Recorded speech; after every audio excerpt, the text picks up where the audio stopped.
He could afford anything now. Penthouse overlooking the Hudson. Gold-cuffed suits hand-stitched in Milan. A $9 million jet he didn't even name because he never looked back. But at 39, Chris Moretz still flinched when someone whispered his name too loudly. He still turned on lights in empty rooms. He still slept with one foot touching the floor. Because no amount of wealth erases the fear you were raised in. Not when you come from nothing, and especially not when you let everything you loved slip away in silence. Welcome back to Mr. Charles Stories, where we tell raw, powerful love stories from across America.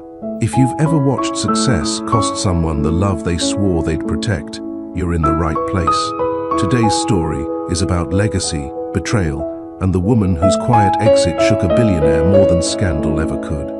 If you believe in second chances, dignity, and hard truths, stay with us. And if this story hits home, make sure you like, comment your thoughts, and subscribe to join this community. Now, let's begin.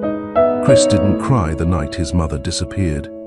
He was 8, too old to be fooled by adults, too young to survive alone. The neighbors said she'd be back. The social worker said she probably wouldn't. And Chris, he said nothing. By 9, he'd learned to fold clothes fast, eat slow, and lie convincingly. When new foster families asked, "What do you want to be when you grow up?" the answer was always safe. But deep down, he wanted to be untouchable. Not rich, not famous, just safe. Somewhere, no one could disappear on him again. By 17, he was working 3 jobs, sleeping 4 hours a night, and budgeting ramen like it was a financial plan. He got into a community college on scholarship, graduated early, and clawed his way into a real estate internship with a man who thought Moret was French for middle class. Chris didn't correct him. He took notes, watched every deal, memorized how confidence sounded, and when he got his first break, flipping a broken brownstone in Newark, he slept on the floor of that same house until it sold. $43,000 profit. He wired every cent to a savings account titled Level 1. By 25, he was already known among New York's smaller developers. By 28, he was feared. By 30, he was impossible to reach without appointments that started at $5,000 an hour. They called him ruthless, efficient, cold, but no one called him soft. And that mattered more. Because when you grow up watching the world walk out on you, your walls aren't built for style, they're built for survival. Then came the law school talk. Chris had been invited as a guest speaker to Columbia. He wore his tailored charcoal suit, carried his empire on a USB stick, and delivered his keynote like it was a TED Talk, until she interrupted, mid-sentence. "Don't you think this model ignores community displacement?" That was the question. Not dramatic, not emotional, just accurate. She didn't smile, didn't blink, didn't defer to him the way everyone else did. Her name was Sarah Vale, top of her class, public policy focus, soft curls tied up like she had somewhere to be afterward, which, as it turned out, she did. Chris had answered her question with a smirk and a hedge. She'd nodded and returned to her notes. She didn't approach him after, didn't flatter him, didn't ask for a card, and that's why he remembered her. 3 weeks later, he saw her again, this time in a coffee shop near Lincoln Center. She was reading a case file while eating a croissant like it owed her answers. He introduced himself. She barely looked up. "I know who you are." He sat, anyway.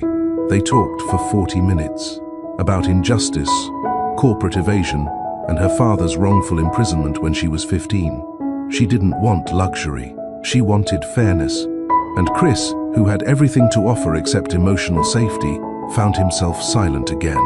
She made him feel like the kid in the shelter, unseen, but safe. They started dating soon after, if you could call it dating. Chris didn't take her to 5-star restaurants.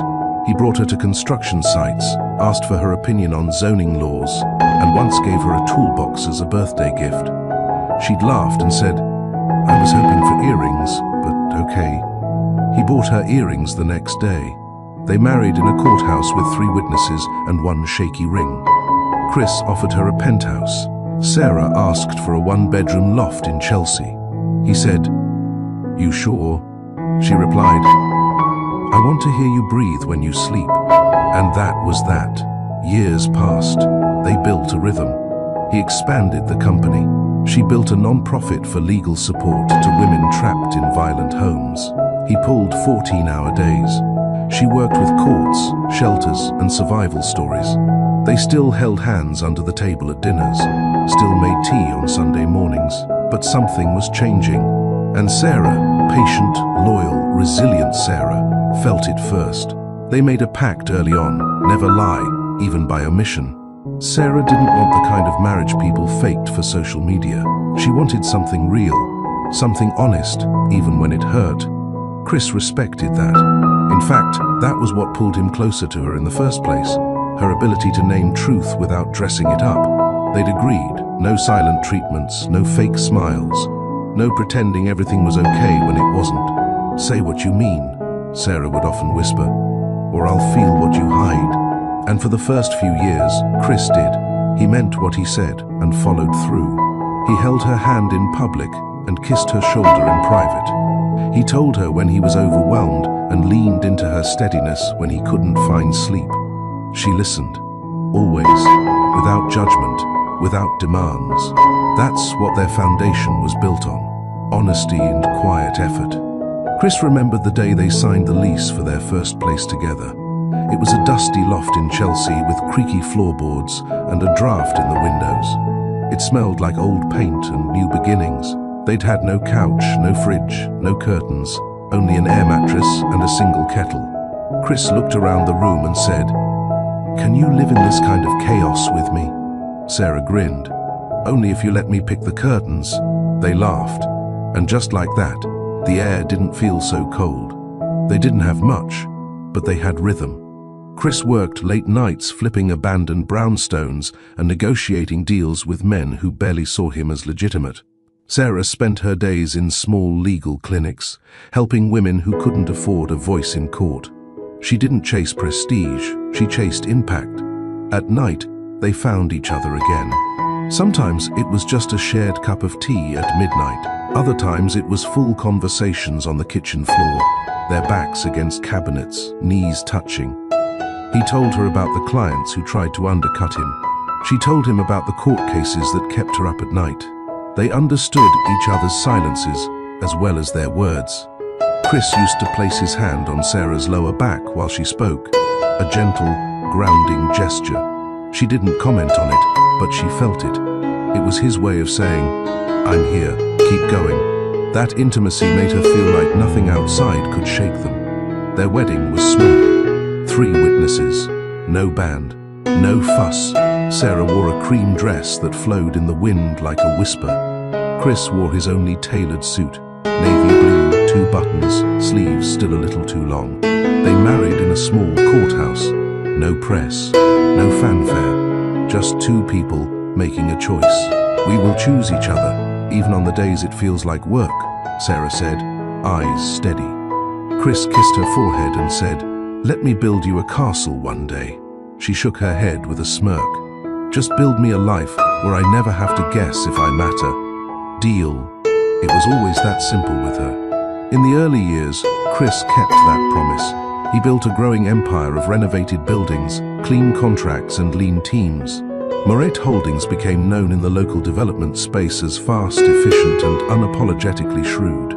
But with growth came demand, and with demand came distance. At first, it was small.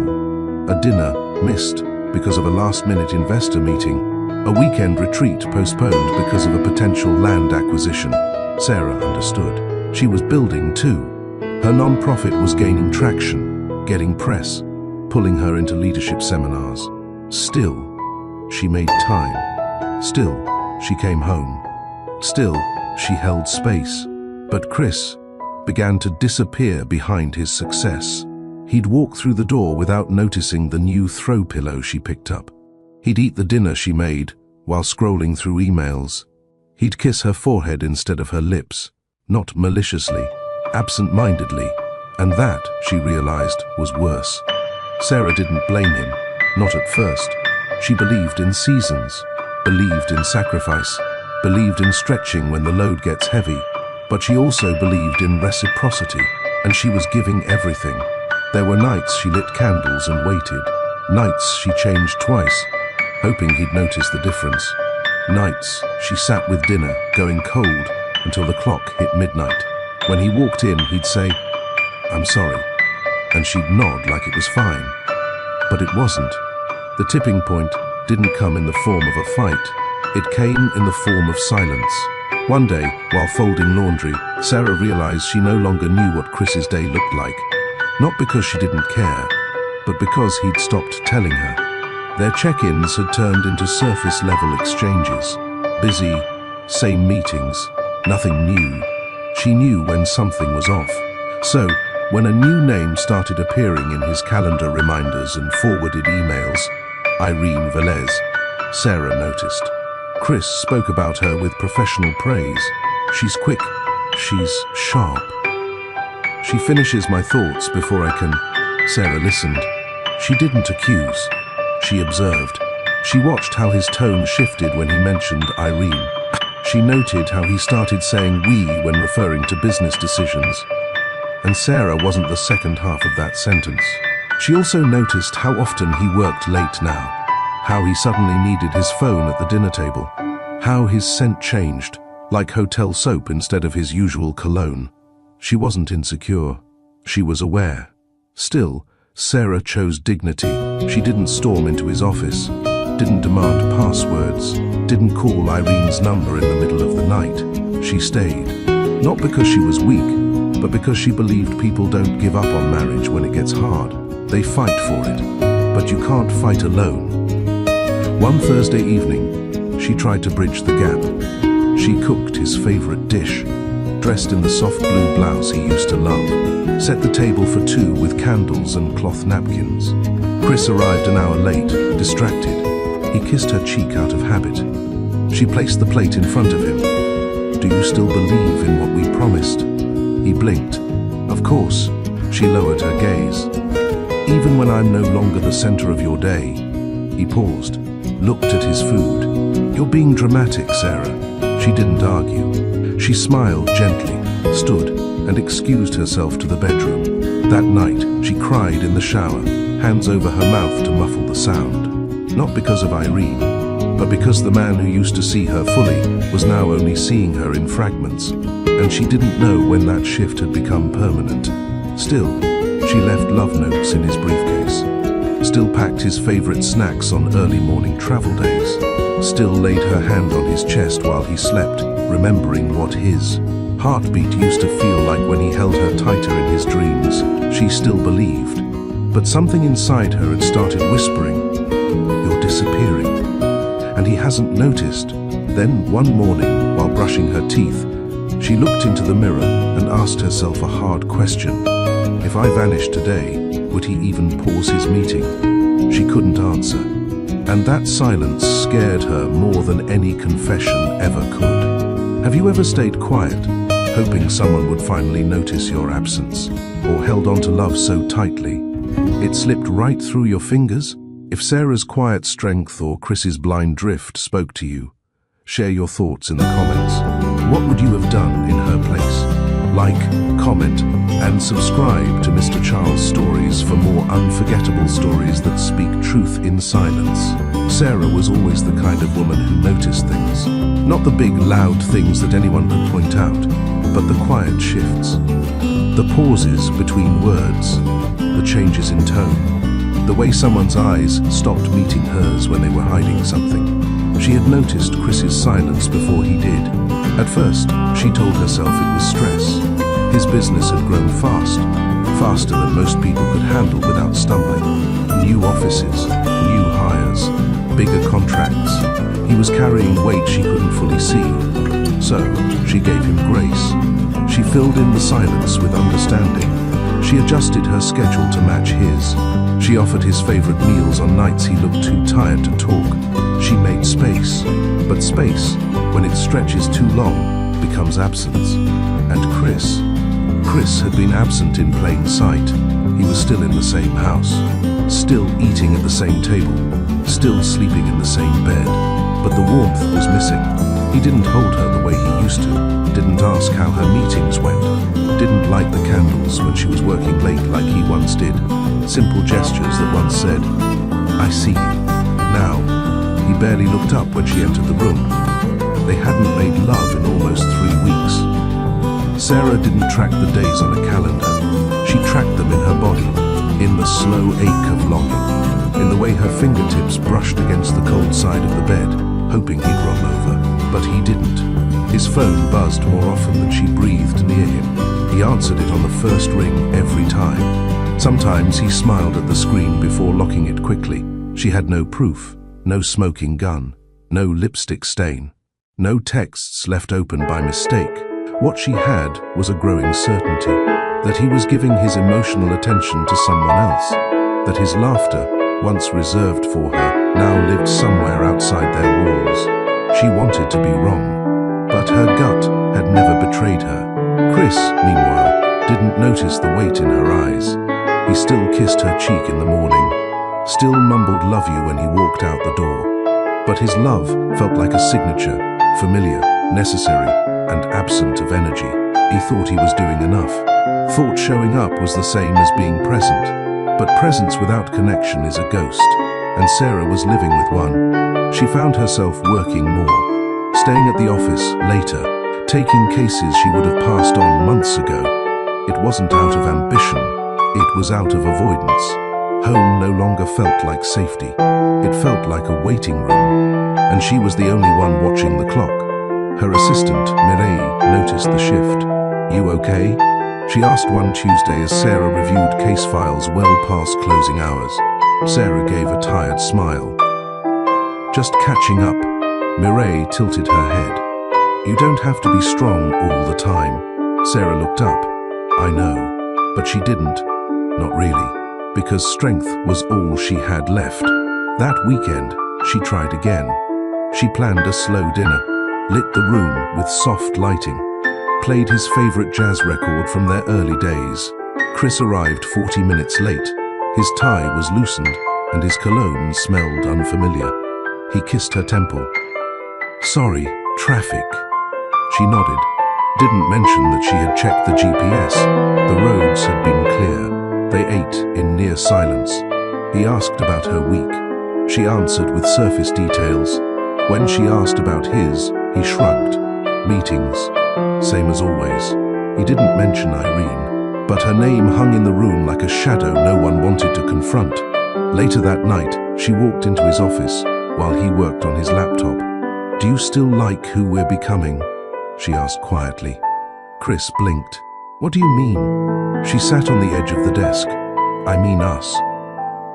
Do you still feel connected?" He looked confused, or maybe annoyed. She couldn't tell anymore. "Is this about me being busy?" She didn't answer. Chris sighed, stood, and kissed her forehead. "I love you, Sarah. Don't overthink it." Then he walked out, phone in hand. That night, she didn't sleep. Not because she was angry, because she realized she was becoming invisible in her own marriage. The first time Sarah saw Irene in person was a photo.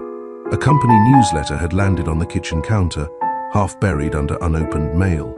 She hadn't been looking for anything in particular, just flipping through updates from Moret Holdings out of idle curiosity. Then she saw the picture. A team photo at the Midtown launch of one of Chris's new properties.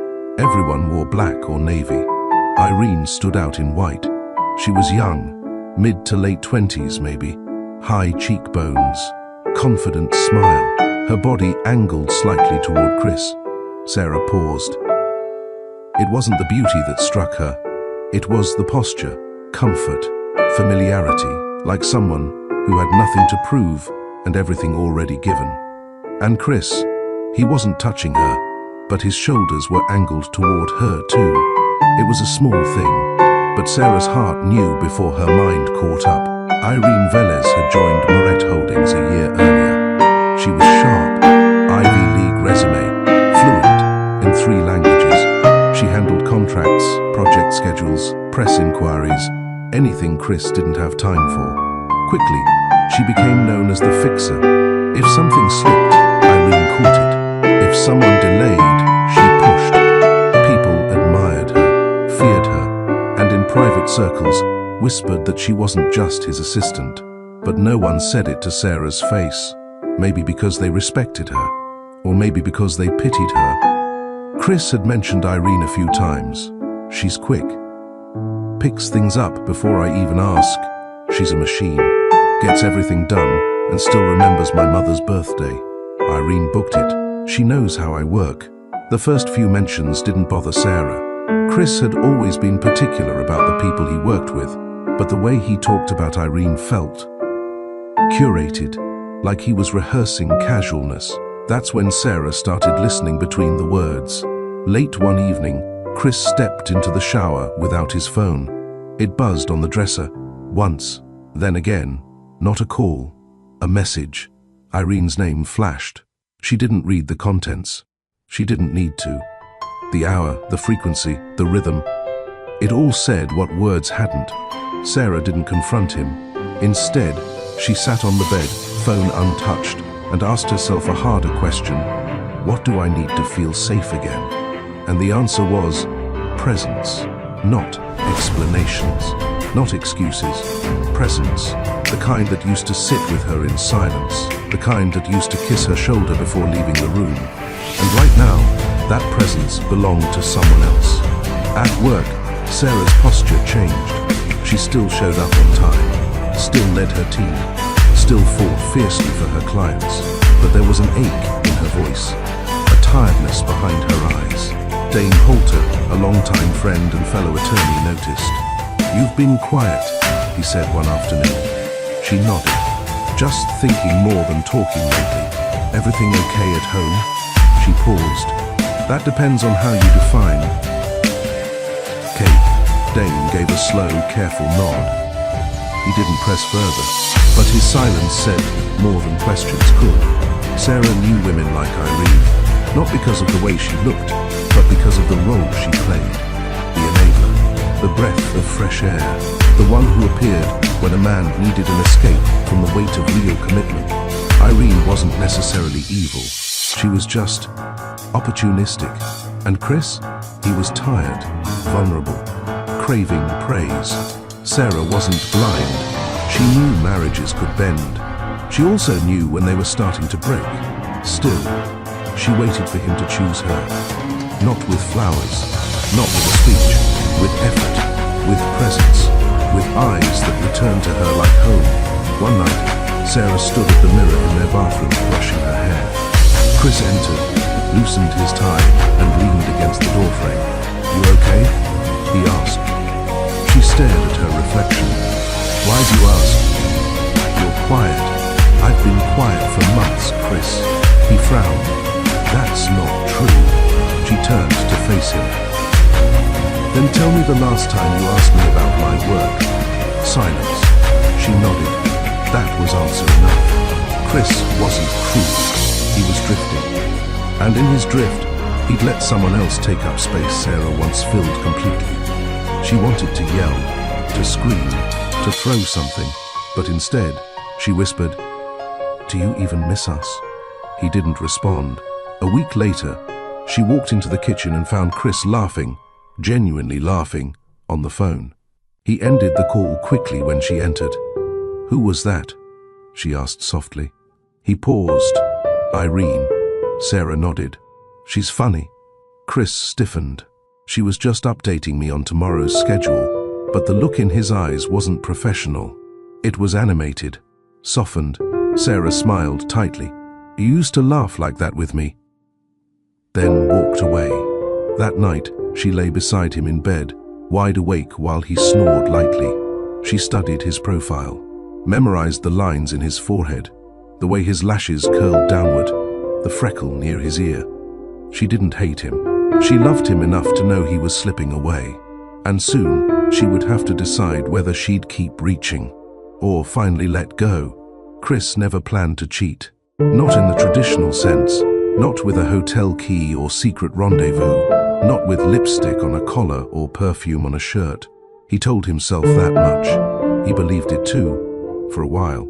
Because when you come from nothing, betrayal isn't always a dramatic act. Sometimes it's gradual, quiet, built out of loneliness, out of subtle neglect, out of wanting to be seen in a way that doesn't demand vulnerability. And that's what Irene offered him.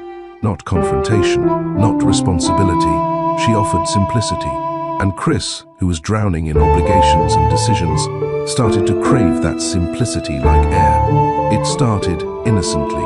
Late nights at the office, a takeaway dinner shared at the conference table, a joke that made him laugh harder than he'd expected. Irene would lean in just enough, smile just wide enough, let the pauses in conversation stretch just long enough to feel personal. She was smart, sharp with numbers, smooth with language, unafraid to speak her mind. But she never challenged him emotionally. She never called him out the way Sarah used to, gently, with purpose, out of love. Irene simply let him be. No weight, no mirror, no questions. The first time she touched him was an accident. Or at least, that's what Chris told himself. They were reviewing documents, their chairs pulled close at a shared desk. She reached across to grab a file, and her hand brushed his. She didn't pull away quickly. She left it there for half a second longer than normal. He looked at her. She looked back. Nothing was said. But everything shifted. That night, Chris came home to Sarah reading on the couch. She smiled. "You're early." He kissed her cheek and said, "Long day." Then he showered in silence, went to bed early, and stared at the ceiling for hours. He told himself he hadn't done anything wrong. That thinking wasn't cheating. That smiling back wasn't betrayal. That noticing Irene's scent or the way her hair fell wasn't a violation of vows. But the next day, when Irene brought his coffee, 2 sugars, no cream, just the way he liked, it wasn't just thoughtful, it was intimate. And he accepted it. Sarah, meanwhile, felt the distance becoming something else. Chris had always been intense, focused, but now he was distracted. He'd stop mid-sentence, forget conversations, miss appointments they set together. She tried to reconnect. She booked a weekend retreat outside the city, something quiet, private, no phones.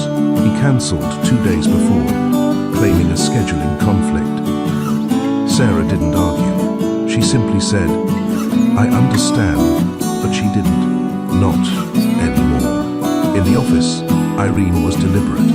She wore deeper shades of red now. She laughed louder in shared spaces. She brought Chris his lunch before he asked. And once, when the office was empty, she closed the door behind them and said, "You don't have to explain anything to anyone, not even her." Chris didn't answer. He didn't defend Sarah.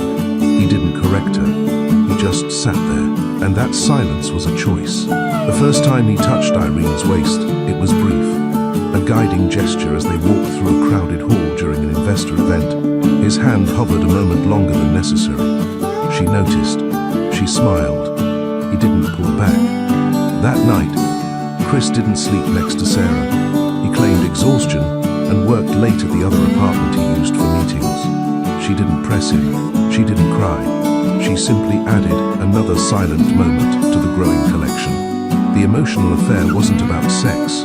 Not at first. It was about space, about validation, about ego. Irene made Chris feel centered, important, understood. Sarah made him feel accountable, real, grounded. And sometimes, reality is harder to face than illusion. At home, Sarah stopped waiting for invitations to talk. She filled her days with work, her nights with reading. She didn't change her routines. She didn't start dressing differently or speaking louder to get attention. She remained herself, but she knew. And that knowing sat in her chest like a stone. One afternoon, Mireille watched Sarah stand at the window in the break room, tea in hand, eyes distant. "You ever think you're giving everything to someone who stopped noticing?" Sarah asked softly. Mireille didn't answer with a quote or a lesson. She simply said, "Yes," and that was enough. Chris didn't feel guilty, not immediately. Guilt requires clarity, and when your emotions are muddied by attention, charm, and misplaced intimacy, it's easy to call disloyalty a gray area. But deep down, He knew he was building something dangerous. He was giving away parts of himself that didn't belong to anyone else. And the woman waiting for him at home deserved those pieces, not Irene. But by the time he realized that, he'd already forgotten what it felt like to be fully hers. Chris stood in front of the hotel mirror, buttoning his shirt slowly. The room smelled like citrus soap and freshly laundered sheets. Not home, not familiar, just sterile and polished, like a place meant to forget things in. He looked at his reflection. He didn't recognize the man staring back. There were no tears, no heavy breathing, no shame powerful enough to collapse him, just silence, and Irene, lying behind him in bed, still wrapped in the white hotel blanket, watching him with a soft, unreadable look. Neither of them said a word.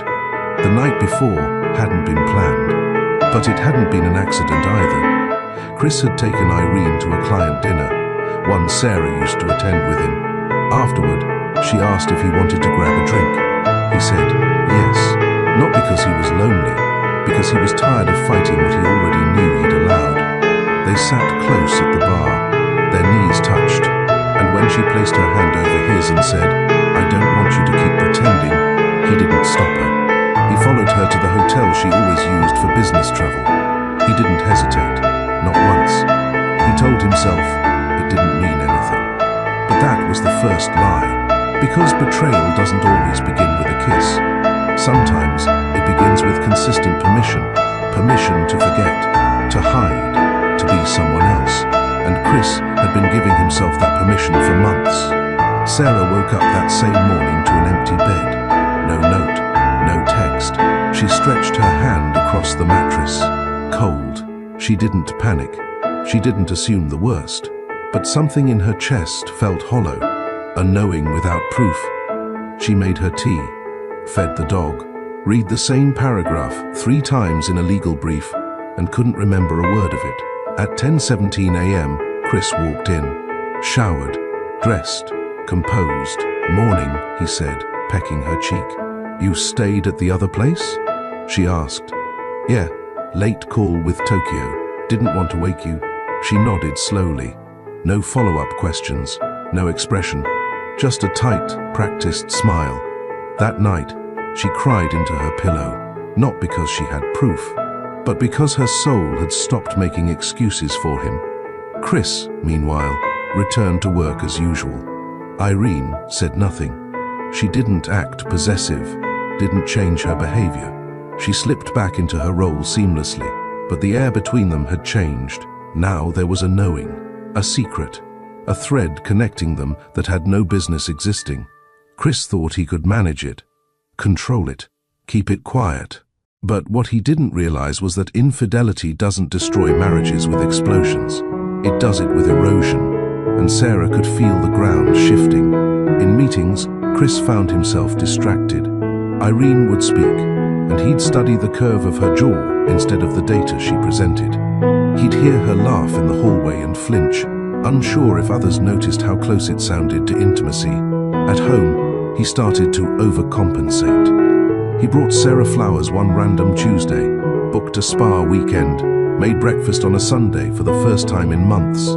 She accepted it all graciously, but her eyes didn't light up, because she knew love doesn't arrive in a bouquet when it's been absent for too long. One night, as they sat on the couch watching an old film they used, "To love," Sarah asked, "do you believe people can lie with kindness?"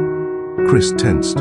"What do you mean?" She turned to him. "I mean, do you think someone can treat you sweetly while hurting you behind your back?" He stared at the screen. "I guess so." She nodded. "Yeah, I think so too." Nothing more was said, but everything was heard. A week later, Irene showed up at a company gala wearing emerald green, the same color Sarah wore the night Chris proposed. He noticed, and for the first time, he felt sick. She stood close to him all evening, touched his arm, whispered in his ear. Sarah wasn't there. She had a conflicting commitment, one he hadn't asked about. He realized then that his life had split into 2 lanes. One was real, one was performative, and neither led to peace. When he got home that night, Sarah was awake, reading. He stood in the doorway, watching her for a moment. She looked up. "Didn't expect you this early." He shrugged. "Wasn't in the mood to stay." She closed her book. "Was Irene there?" Chris froze, then nodded. "Yeah. She's on the team. It's expected." Sarah stared at him for a long time, then said quietly, "You kissed her, didn't you?" He swallowed hard. "What makes you say that?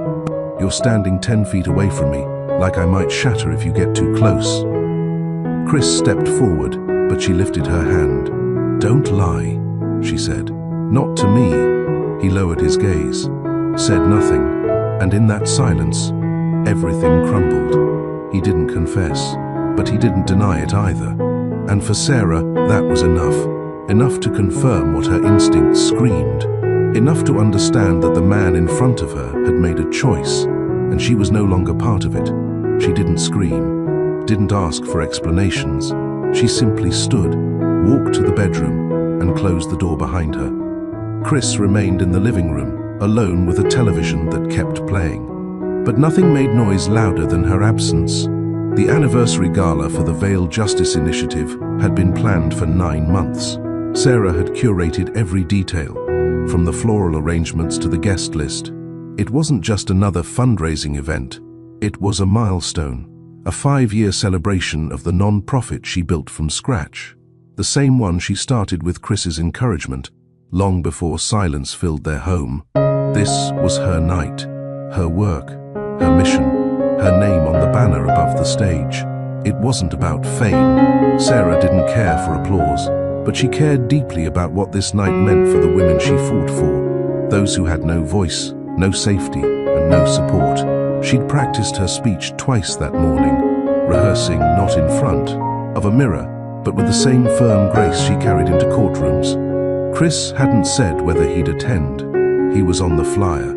His company was listed as the night's largest donor. He'd said, weeks ago, "Let me know what you need me to wear," and then nothing. The same color she wore the night he proposed to her. The same one he'd once called his favorite. She didn't wear it for him now. She wore it to remember the woman who believed they would conquer the world together. A black car picked her up at 6:40 p.m. sharp. She rode alone. As the car pulled into the venue, a historic hotel ballroom with crystal chandeliers and navy velvet curtains, her phone buzzed once. She didn't check it. She already knew. If he were coming, he'd have been there first. The gala began at 7. By 7:30, the cocktail hour was in full swing. Sarah made rounds, hugging colleagues, thanking sponsors, sharing quiet laughter with old friends from law school. She carried herself with elegance, not extravagance, the woman in control, even when her heart was slowly hardening behind her smile. She was 2 sips into her sparkling water when she heard the murmur. "Is that... oh wow, she came? I didn't know she'd be here." Sarah turned, and there she was, Irene, standing near the entrance in a floor-length emerald dress. The same shade, the same silhouette. She wore it knowingly, like a performance, like a statement. Her hair was pinned up, her lips were red, and on her neck, resting delicately between her collarbones, was a diamond pendant from Moret Holdings' signature line, a piece custom designed for Chris's family foundation donors, one Sarah had never worn herself. Irene didn't walk in like a guest. She walked in like she belonged, like she had earned proximity. Sarah's breath caught in her chest, not from fear, not from jealousy, from disbelief, because this wasn't a coincidence. It was a message. For a moment, Sarah didn't move. She could feel the eyes, could hear the whispers inching toward her like fog. Dane appeared beside her. "You okay?" She straightened her spine.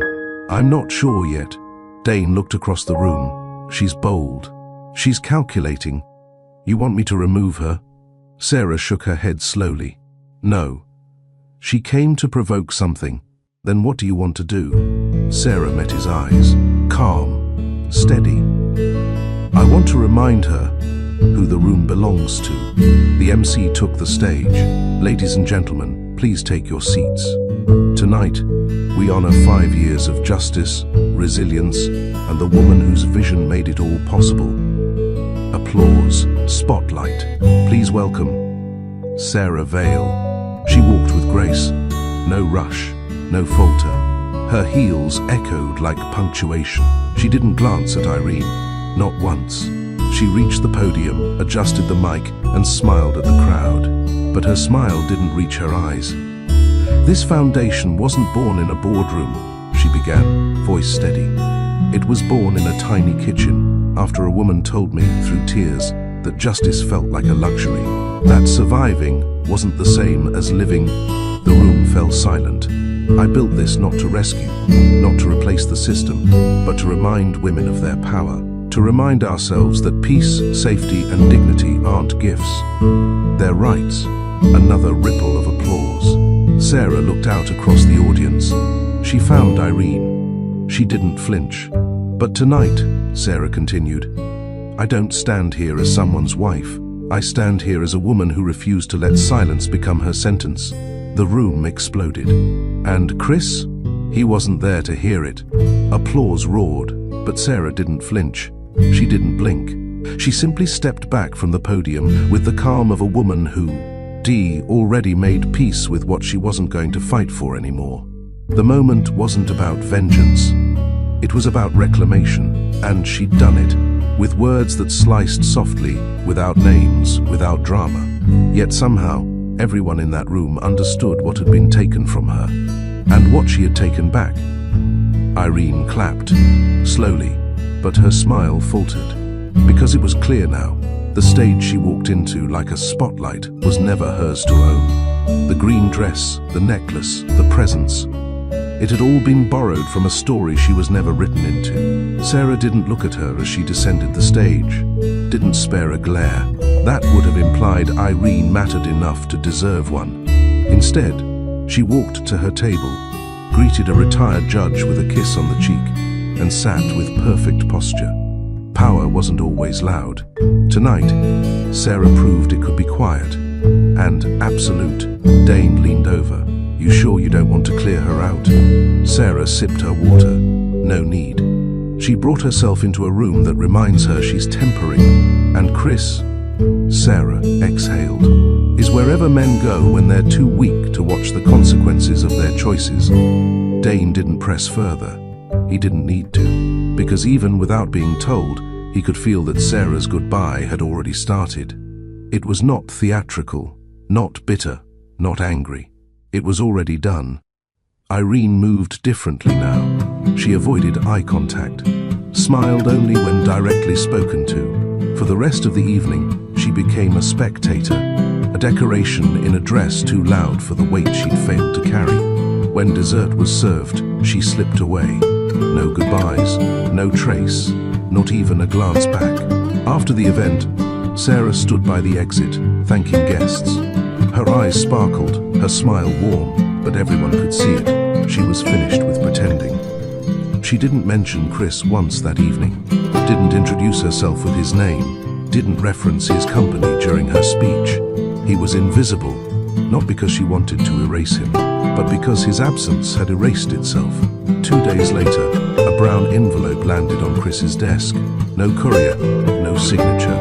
Inside, divorce papers. And a note, handwritten in the same firm, beautiful script Sarah had used when they'd signed their first lease together. You forgot who we were.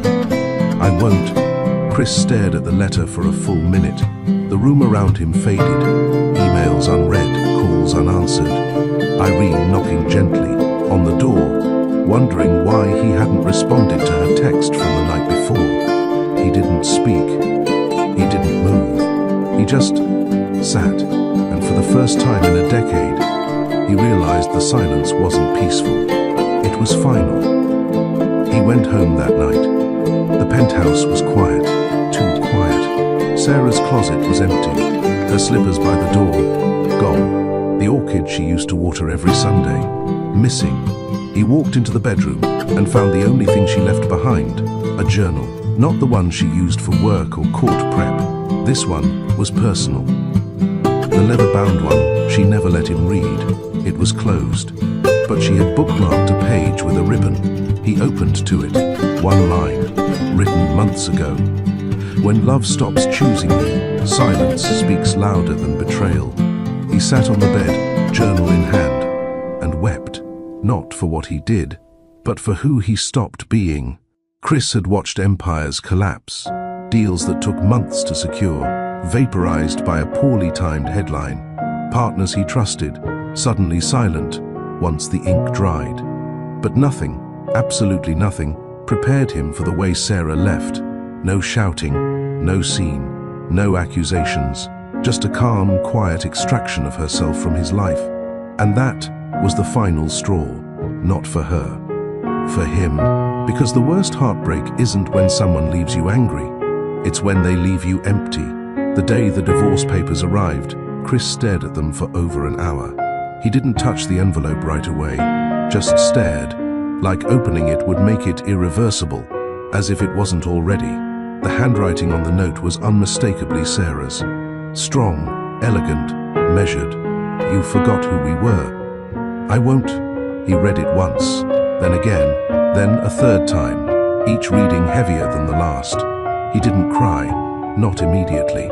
First came denial, then came silence. Then, finally, he sank onto the floor of his office and sat there. Still, he drove home early. Not the studio in Brooklyn where he'd been sleeping off guilt. The penthouse.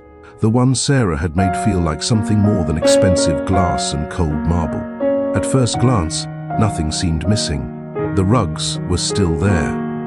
Her slippers sat by the edge of the closet. The faint scent of lavender still clung to the sheets.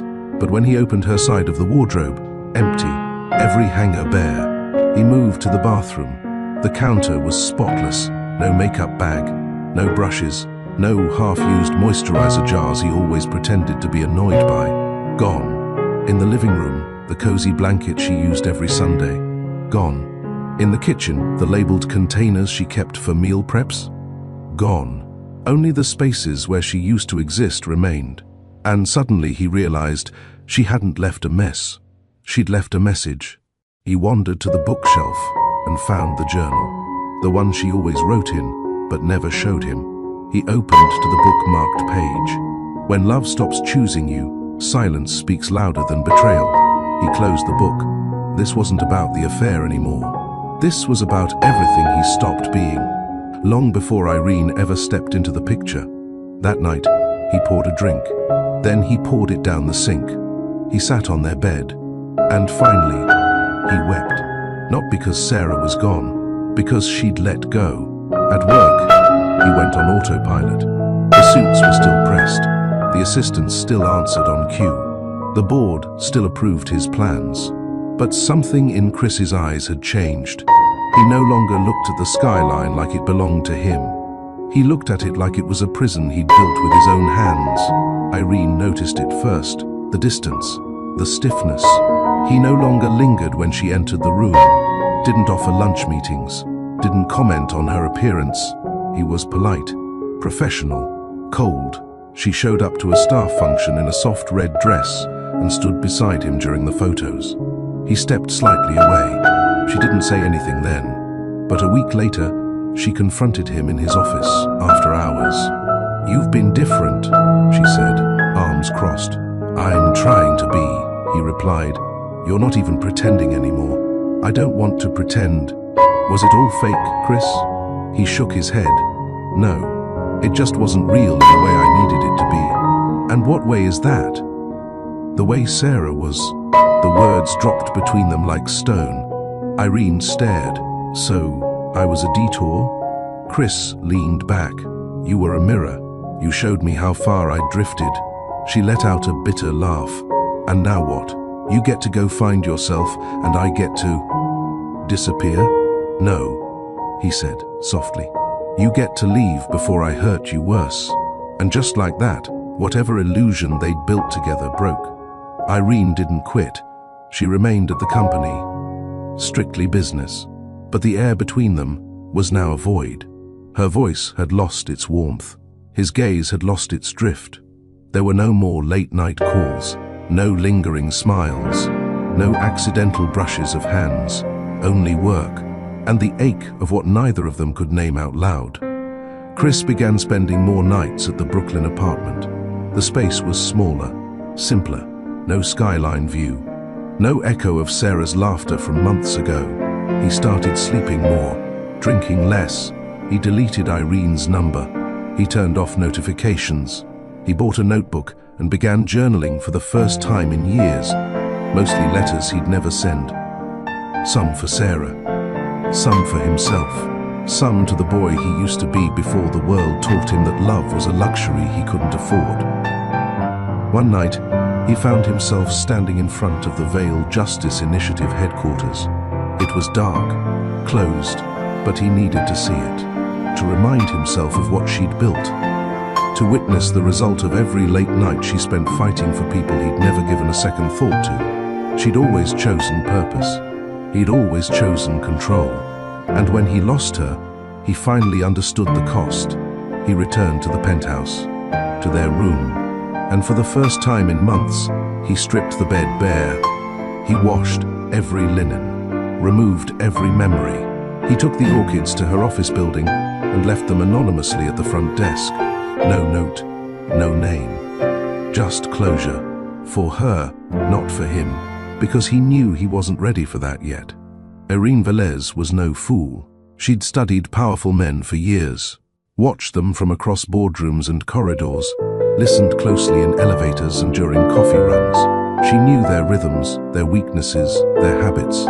Chris Moret had been no different until he became everything she couldn't predict. She thought she had positioned herself well. She learned his preferences, anticipated his moods, became his right hand without him ever needing to ask. She didn't beg. She simply became essential. And somewhere along the line, she crossed the line from assistant to confidant to something else. But Irene had miscalculated one thing. She thought replacing Sarah was a matter of presence. She never understood that Sarah was never a position. She was the pulse of his peace. After Sarah left, Irene waited. Quietly, strategically. She didn't push. She didn't show up with demands. She played it safe, thinking once the dust settled, Chris would need comfort, and she would be right there, patient, available, golden. But comfort never called. Chris didn't spiral toward her. He retreated from everything.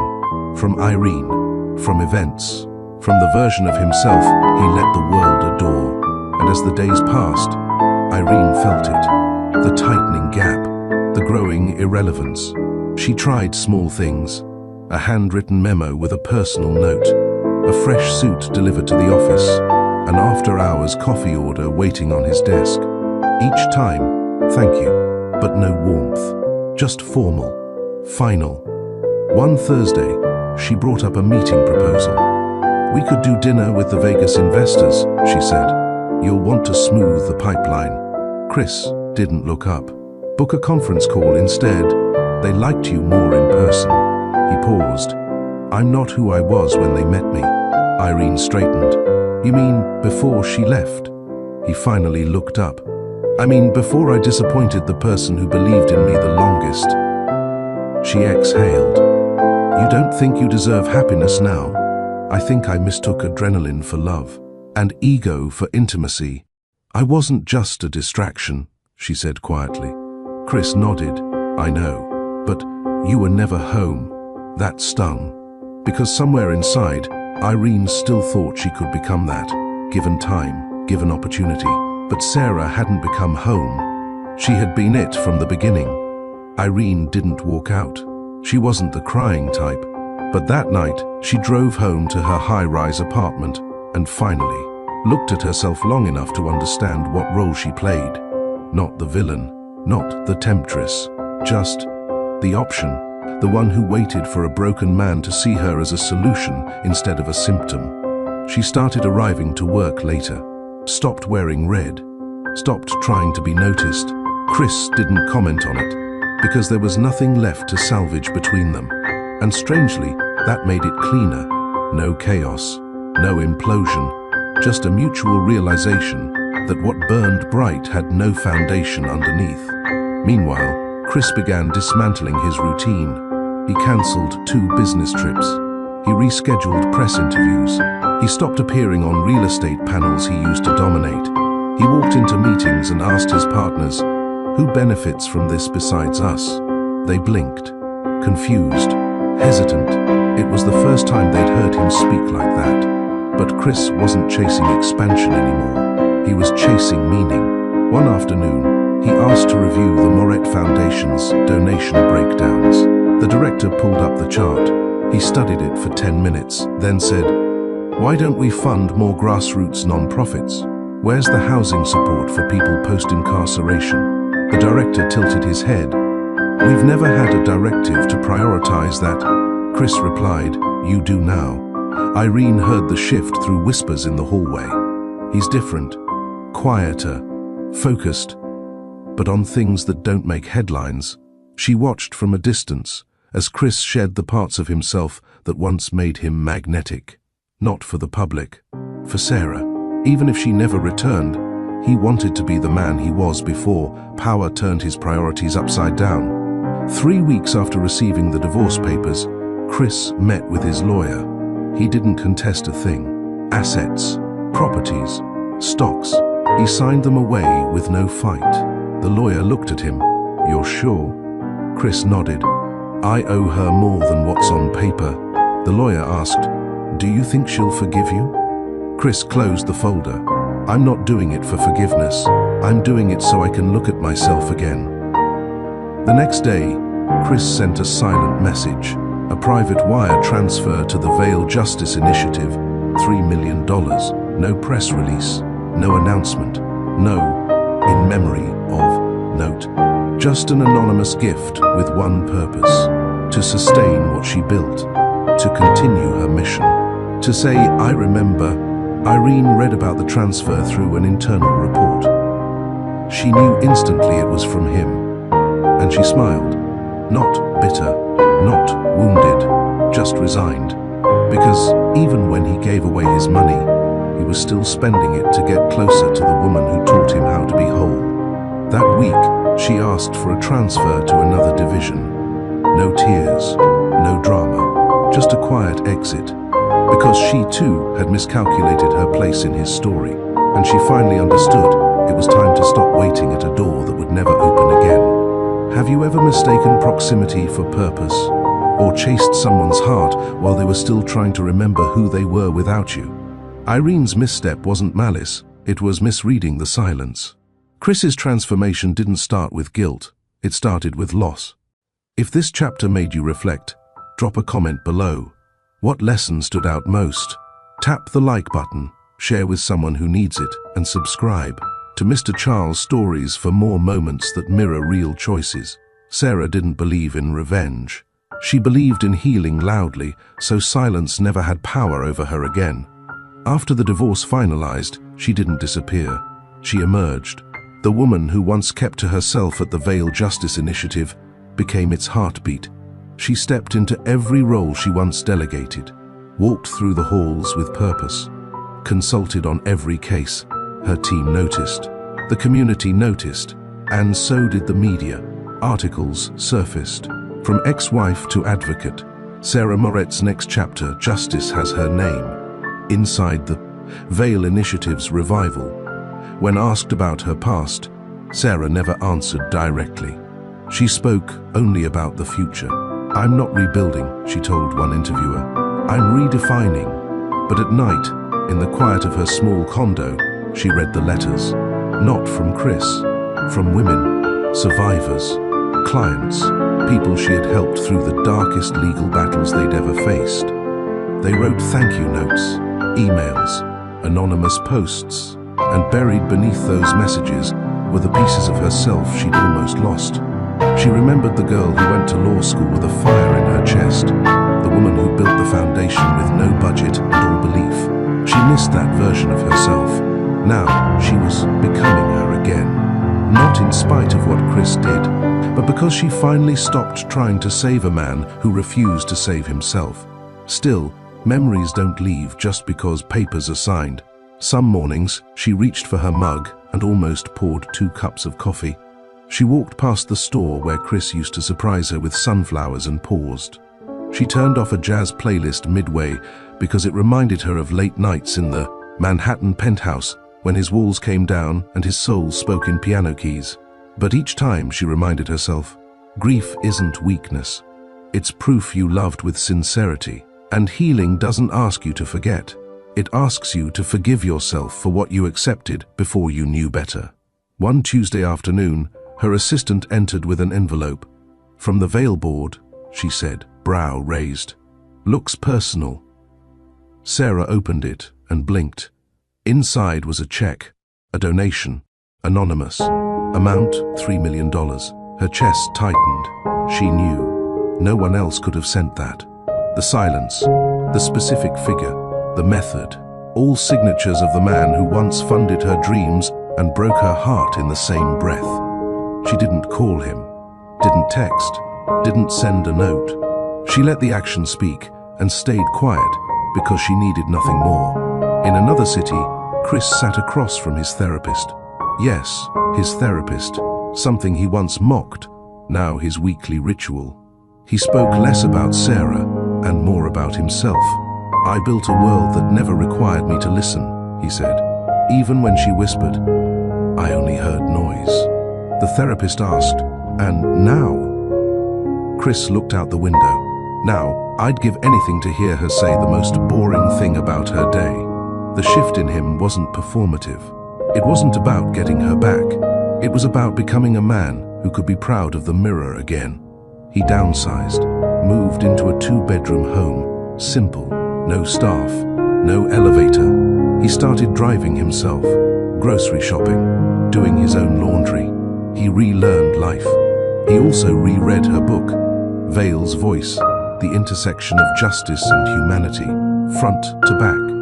3 times, he dog-eared a quote, "Justice begins with how we treat the person we hurt most when no one's watching." He kept the book on his nightstand. One evening, Chris found himself scrolling through Veil's website. He saw her picture, no trace of the woman who once sat quietly at gala dinners. This version of Sarah stared straight into the camera, fierce, grounded, beautiful in a way he now understood, had nothing to do with makeup or lighting. It was her clarity that made her glow. He clicked on the Our Work page, read every word, watched every video testimonial. By the time he closed his laptop, his hands were shaking, not from regret, but from clarity. He had given up the most precious thing, not because of a mistake, but because he never asked what she needed until it was too late. That night, Chris didn't sleep. He wrote a letter, pen and paper. He didn't ask for another chance.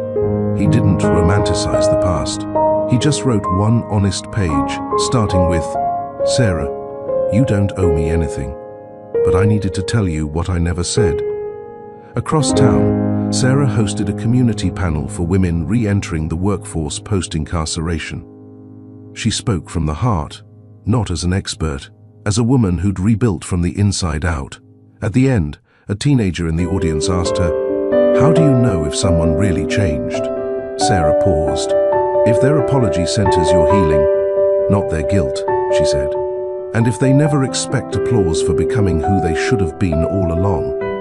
Outside the event, Sarah lingered by her car. Cold air, quiet lot, soft breath, and her phone lit up. One message, not from Chris, from herself, a scheduled note she had set a year ago, during one of their biggest fights. Back then, she had typed it in a fit of pain and never deleted it. Now, it read, "If he still hasn't chosen you after everything, choose yourself, fully." She smiled, not from pain, but from peace. She got in her car and drove forward. The letter arrived a week later. No sender name, just her name written in pen on the envelope. Slanted, familiar. Sarah stared at it on her kitchen counter, untouched for a day. It wasn't fear holding her back. It was discernment. She no longer rushed into emotional rooms she had fought to exit. That morning, with a calm she had earned, she made tea, cleared the counter, and sat down with the envelope. She opened it. "Sarah, you don't owe me anything, but I needed to tell you what I never said."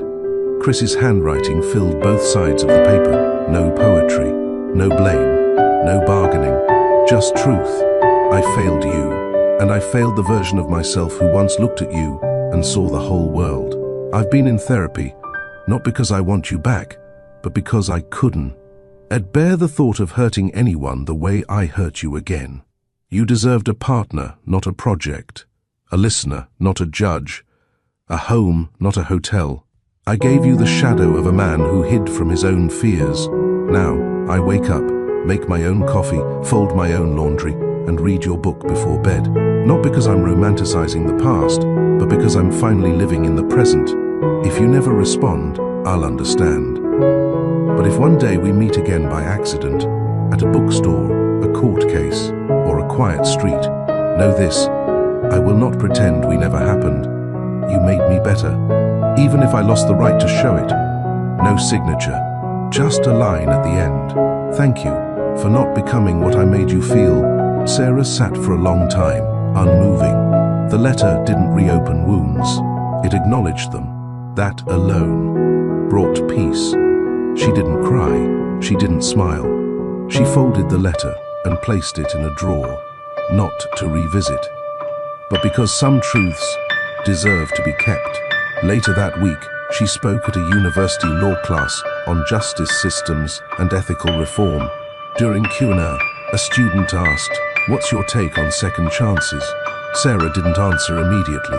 Then she said, "Forgiveness doesn't mean re-entry.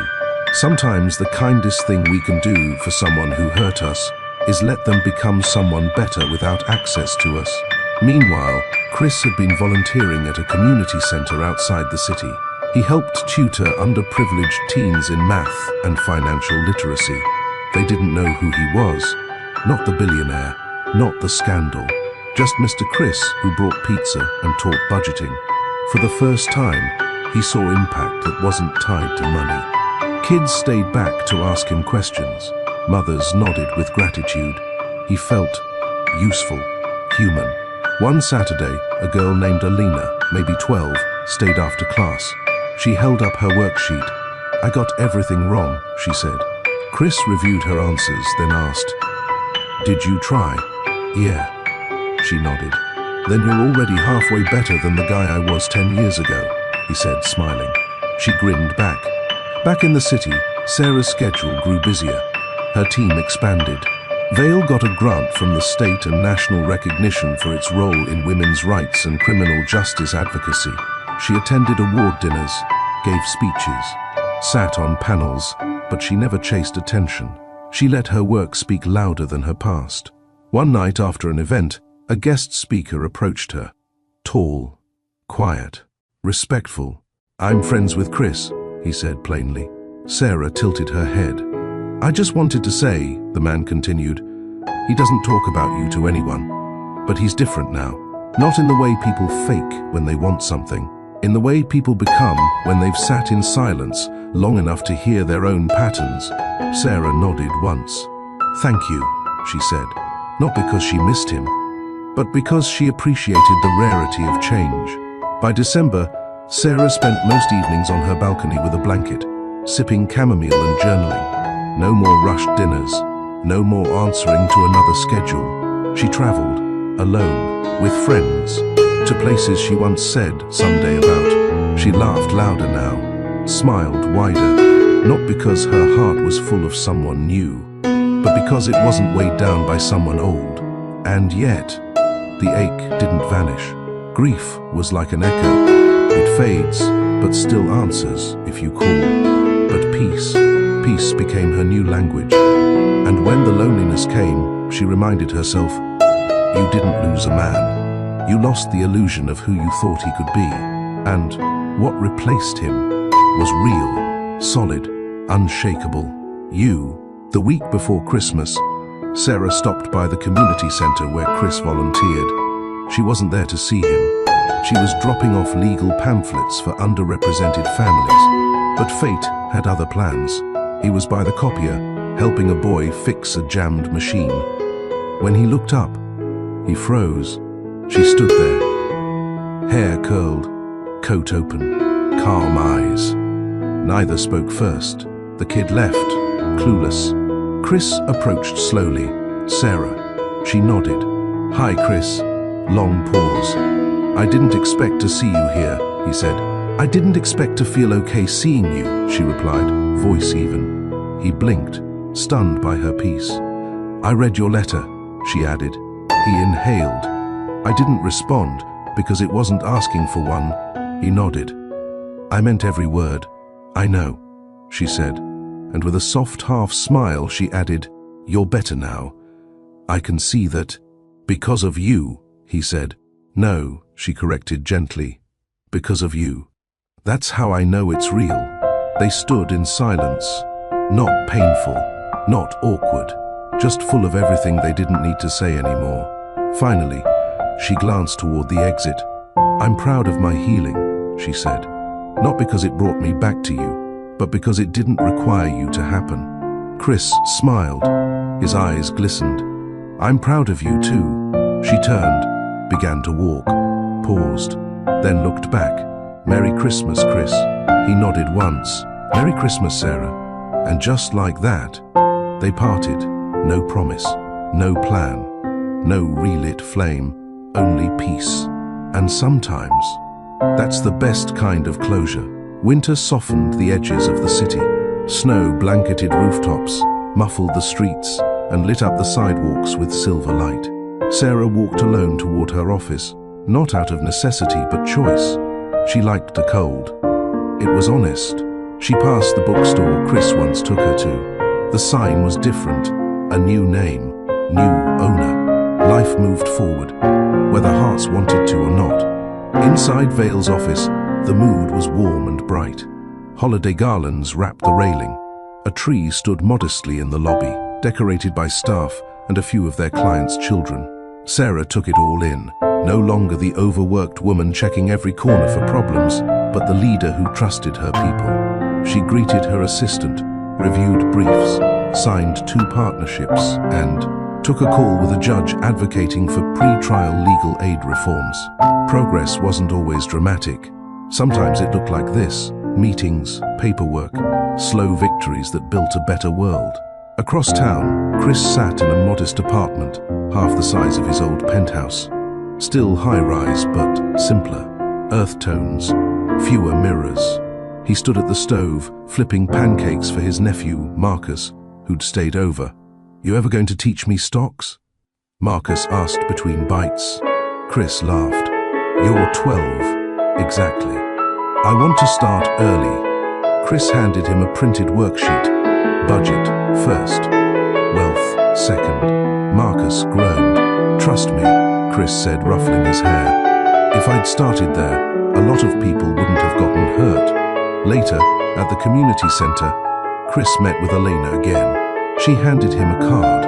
"You're cool," she said. He smiled. "This for the holidays?" "Yeah. I asked my mom what to give someone who helps you but doesn't get paid. She said a thank you is enough." Chris held the card like a fragile thing.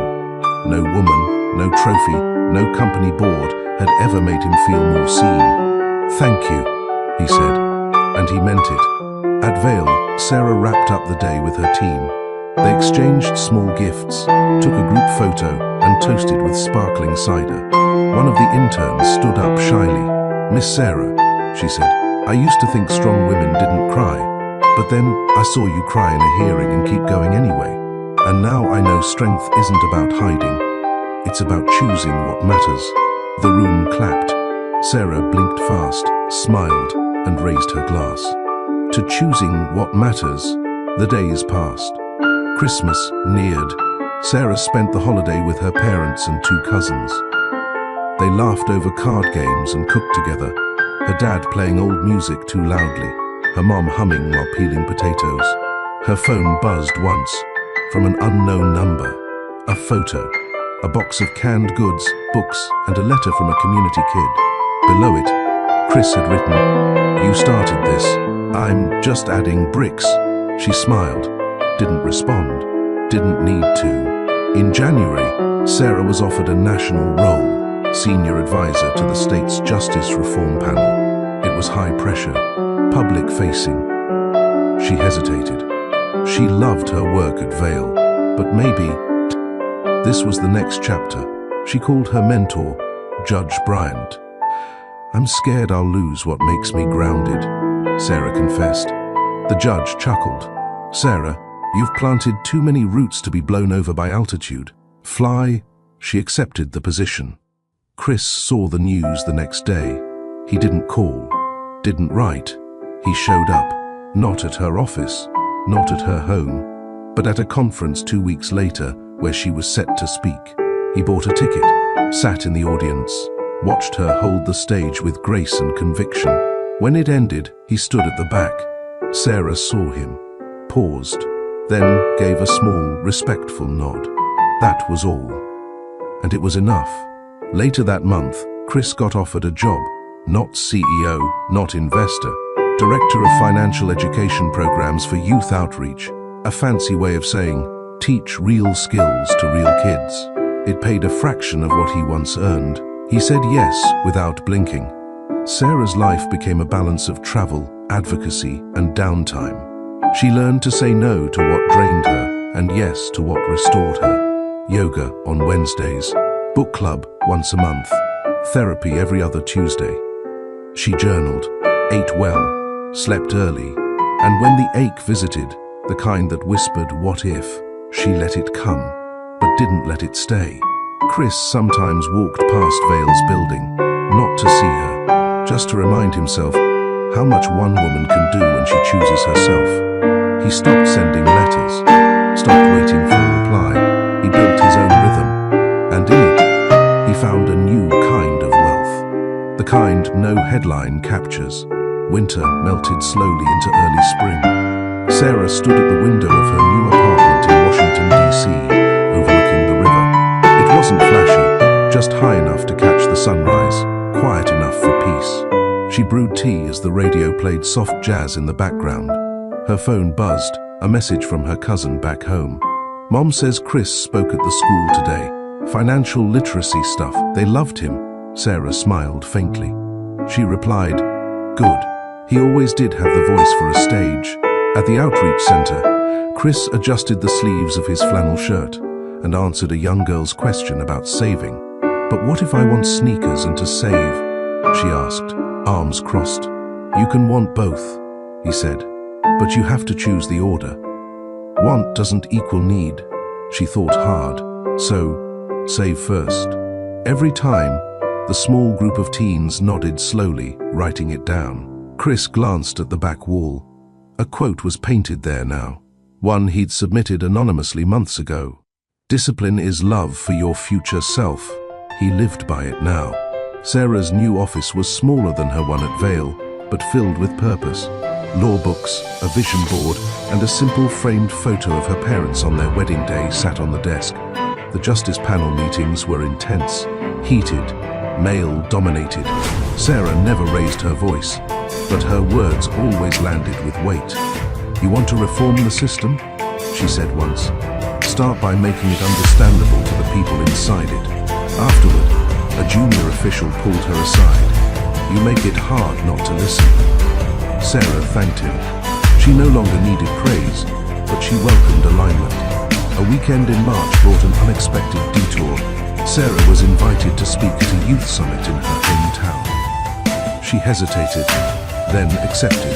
Back in the city where everything had broken and begun again, she walked the familiar streets in quiet reflection. At the venue, as she prepared to take the stage, the coordinator mentioned, "There's a speaker after you, local guy, big turnaround story. Used to be a CEO, now teaches youth finance." Sarah's stomach turned. She didn't flinch. She walked out, owned her segment, talked about failure, dignity, and self-repair. The crowd was still, then roaring. Chris watched from backstage, nodding, not with regret, not with longing, with respect. After the event, they crossed paths briefly in the hallway. "Sarah, Chris," a pause. "You were strong up there," he said. She nodded. "So were you." Another silence. "I don't expect anything," he added, "but I'll always be glad I saw you rise." Her eyes softened, but her stance didn't. "Then rise too, for real, for yourself." He smiled. "I am." She left first. No promises, no return to what was. Weeks later, Chris received a letter at the outreach center. No return address, but he knew the handwriting. Inside was a single quote printed on parchment. You don't owe anyone the version of yourself that made them comfortable. Below it, thank you for choosing to grow anyway. He folded the letter, placed it in his drawer, closed it without need for a reply. Sarah returned to DC renewed, not because she saw him, because she didn't flinch when she did. She sat on her couch that night, candles lit, reading a book on restorative justice. Her phone buzzed, a dating app notification. She considered it for a moment, then turned the phone over. Not tonight.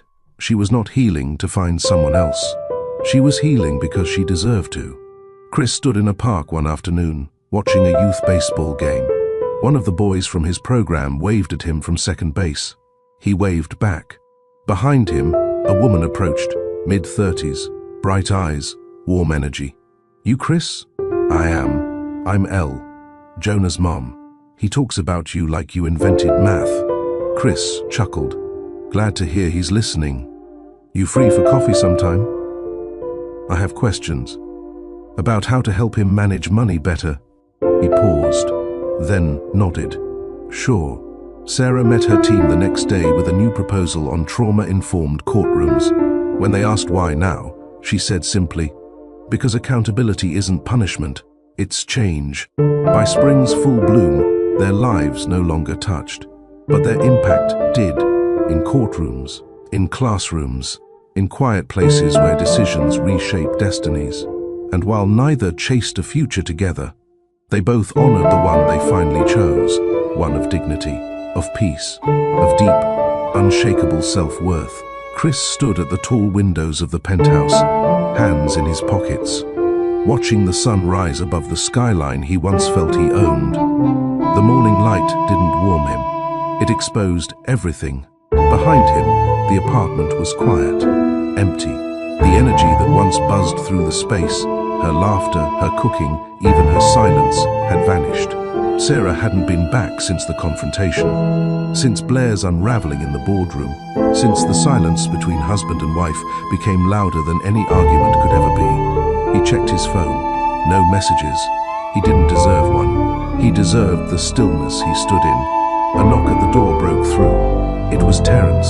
"Morning," the assistant said carefully, glancing behind Chris as if expecting someone else. "Morning," Chris replied, voice low. "Come in." Terence walked in, holding a folder. "I finalized the retraction and submitted the public statement. Damage control is underway." Chris nodded. Blair's legal counsel responded. "She's stepping down officially, no contest to her dismissal, but she's negotiating severance." Her tone was subdued. "She won't push this publicly," Chris muttered. "She knows I'd release the full footage." Terence didn't speak. He'd watched the fallout like everyone else in the company. But unlike others, he saw the regret building in Chris day by day. "I need to speak with Sarah," Chris finally said. "But I can't call her if I don't have something real to say." Terence studied him. "Do you know what you're asking forgiveness for?" Chris turned from the window. "Yes. For letting someone who didn't matter hold power in my life. For trying to make my wife feel less than, when she's the only one who ever made me more." Silence. "I'm heading to the foundation office," Chris said. "She might not be there, but I need to start showing up where I know she's building something she loves." Terence gave a short nod. "I'll clear your calendar." Sarah didn't expect him when he walked through the glass doors of the foundation's main floor. Her staff shifted uncomfortably, unsure whether to greet him or call security, but she stood up slowly from her office desk. He approached her with none of the arrogance he used to wear like a second skin. Just quiet determination. "Can I talk to you?" She paused. "You already did that. In your office. With your mistress watching from the hallway." Chris closed his eyes a second. "I deserved that. You deserve more," she said calmly. "But I'm not here to punish you." "Then, give me a moment. Not to explain. Just to tell you what I see now." Sarah studied him. He wasn't pretending anymore. Not performing. No more power games. "Talk," she said softly. "1 minute." Chris nodded. I've had everything: money, control, respect, but I never felt peace unless I was coming home to you. You made me better, Sarah, even when I didn't want to be. And I let that scare me. I let someone else feed my ego instead of my soul. I hurt you. I disrespected your presence. I let you walk out when I should have been on my knees. His voice cracked, and I know words won't fix it. But I'm here now, not asking to come back to comfort, but to earn trust one step at a time. Sarah didn't respond for several seconds. Her hands stayed folded in front of her face unreadable. You know why I started this foundation? She asked. He shook his head. Because I didn't want to lose myself waiting for someone to notice I was in the room. She looked at him straight now. You kept saying you built everything from nothing. But I watched you build with me, and then forget who handed you the first bricks. Chris swallowed. She stepped closer. I'm proud of what I survived, but don't confuse strength with desire. I didn't leave because I stopped loving you. Tears formed in his eyes. I left because I needed to love myself more than the version of you I kept chasing. He reached for her hand, but she didn't offer it yet. I'll come every day, he whispered, even if it's just to watch you work. I don't care if I'm outside your world. I want to know what it looks like when it's whole. For the first time in weeks, her face softened. I'm not promising anything, she said, voice calm but no longer sharp. I'm not asking, Chris replied. I'll wait. She nodded slowly. Then start by volunteering at the kids program next door. They need male mentors, no press, no recognition, just time. He smiled through his tears. Thank you. Later that afternoon, Chris sat in a folding chair under a tent behind the foundation building, surrounded by 7-year-olds playing messy board games. A little girl climbed into his lap like he'd always been there. She pointed at a jigsaw puzzle piece he couldn't figure out. Goes there, she said, confident. He obeyed. Sarah watched from a distance, arms folded as she leaned against the wall. One of her staff members brought her a clipboard, but her eyes stayed on Chris. He wasn't performing. He wasn't grandstanding. He was quiet, present. It didn't heal everything, but it started something new. That night, Sarah received a message from her lawyer, a file marked uncontested asset transfer. Chris had signed over the penthouse to her name. No conditions, no explanations. Just a one-line note beneath the signature. It was always your home. She stared at the screen, her fingers trembling.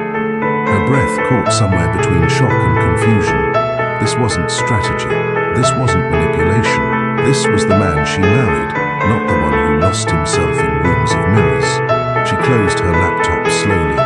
The next morning, she wore a simple dress and walked into the children's mentorship program, clipboard in hand. Chris was already there, laughing with 2 kids who couldn't decide if they liked chess or checkers better. He looked up and froze when he saw her. She didn't smile, but her eyes were warmer. Need a second adult for the snack shift? She asked casually. He nodded, and she walked over. They didn't talk about the past. They handed out crackers and juice boxes.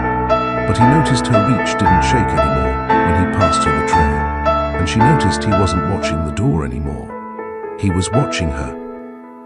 Back at home that evening, Sarah opened her kitchen drawers. It had been months since she'd really cooked. But something about the quiet hum of the fridge, the way the light fell across the counter, made her want to create again.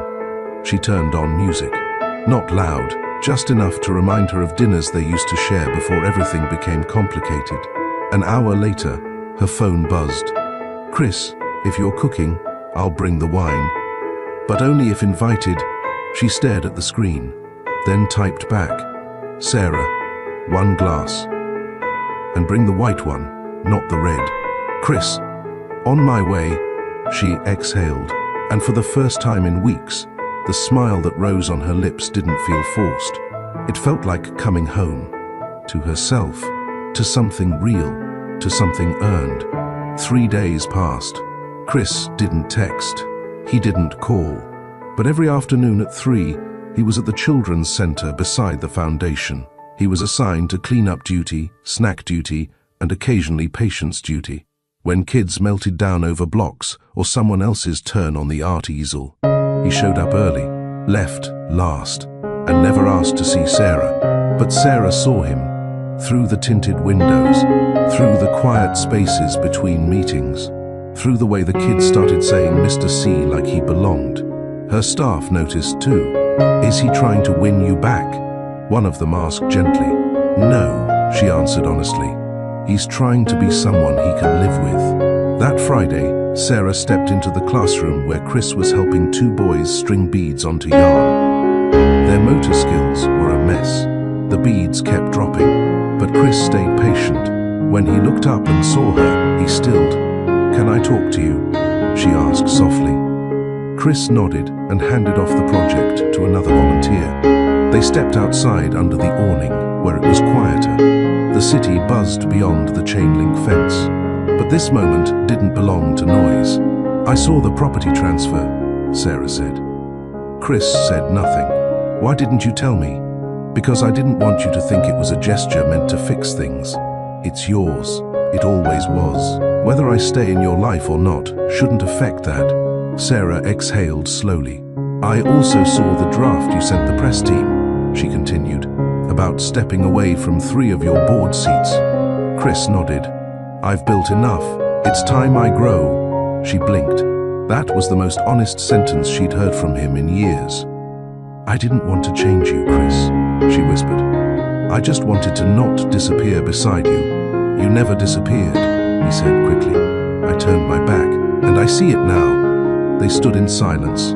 "I'm going to the coast this weekend," she said. "The cabin. I usually go alone, but if you want to bring books or boredom, it's a quiet place."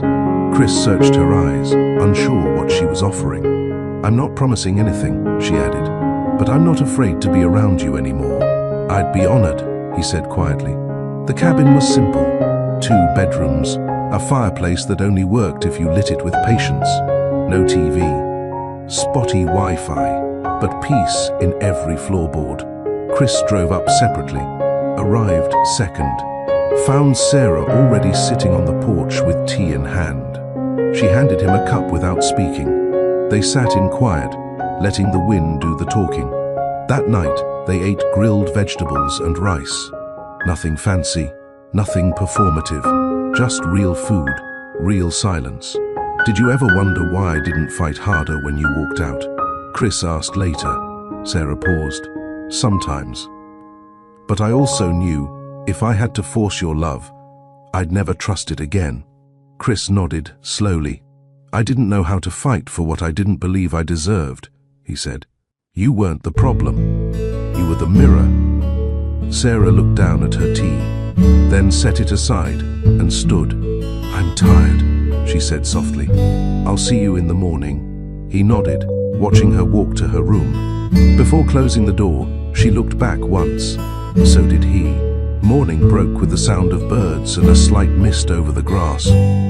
Sarah found Chris already up, sitting on the back steps, journal in hand. "You write now?" she asked. "I try," he replied. "Doesn't always make sense. But it's honest." She sat beside him. "Read something?" He hesitated, then turned a page and began. Day 7. "I no longer ask her to forgive me. I ask myself to stop expecting it overnight. I don't need her to forget. I need to remember." He looked at her. Sarah's eyes filled, but she didn't cry. She placed her hand on his gently. "You're learning." He covered her hand with his. "I had the best teacher." Later, they hiked the short trail behind the cabin. Nothing rigorous, just movement, fresh air, no makeup, no designer shoes, just sneakers and memories. At the top of the ridge, Sarah stopped. "This is where I first knew I loved you," she said. Chris turned to her. 10 years ago. "You brought me here after your first acquisition. I was worried I was just a trophy. You told me, you're not part of the win. You're the reason I want to win something that matters." Chris stared at the view, then at her. "I meant it, and I forgot it. But it's still true."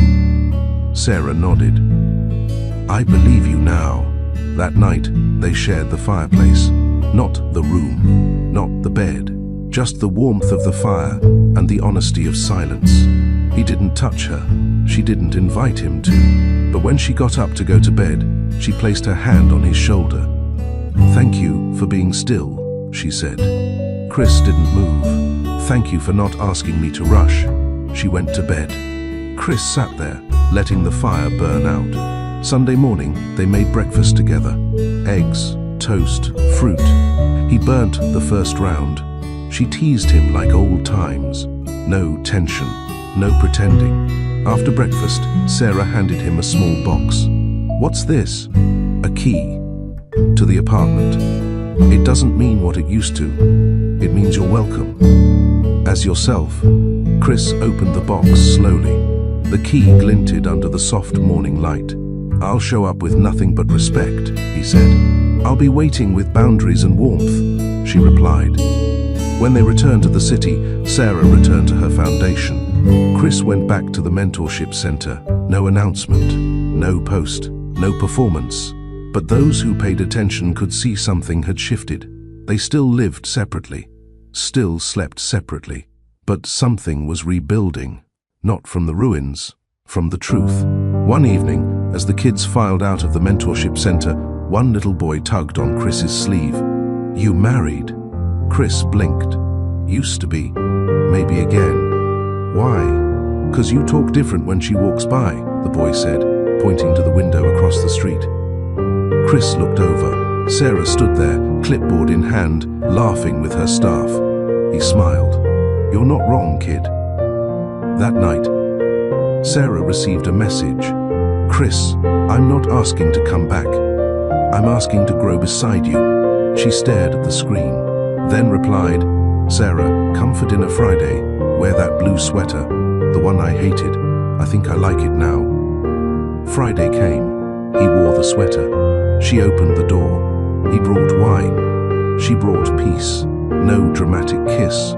No emotional explosion, just two people who remembered how to begin again. Quietly, with respect, with presence, and with the fire already lit in the kitchen. Sarah had returned to the rhythm of her daily life. The foundation's winter drive was underway, and her calendar filled quickly with meetings, donor visits, and logistical planning. But now, it felt lighter. The quiet between tasks wasn't so heavy. The walk to her car didn't echo with what-ifs. She wasn't watching shadows anymore. She was watching growth, especially his. Chris hadn't missed a single day at the center. He blended in now. No fanfare, no suit, no title. Just a man with sleeves rolled up and eyes finally open. Sarah stood at the window, watching him crouch beside a young girl with an unruly ponytail who kept rearranging crayons by color, then undoing it. Chris never told her to stop. He watched her world as it was. Later that afternoon, Sarah sat in her office when Amira, one of the staff, knocked lightly. "There's someone here for you," she said. Sarah looked up. "Chris." Amira shook her head. "No, a woman, late 40s. Says her name is Noelle." Sarah blinked. "Send her in." A few moments later, the door opened slowly, and in walked a woman with olive skin, dark hair streaked with silver, and a calm that felt familiar. "Sarah," she said softly. Sarah stood. "Noelle," she repeated. "You don't remember me?" No, I don't think so.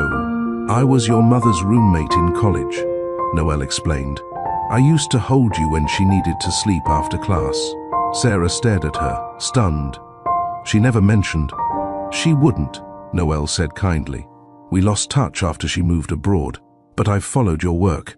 I knew the moment I saw your first press piece on the foundation that you were hers."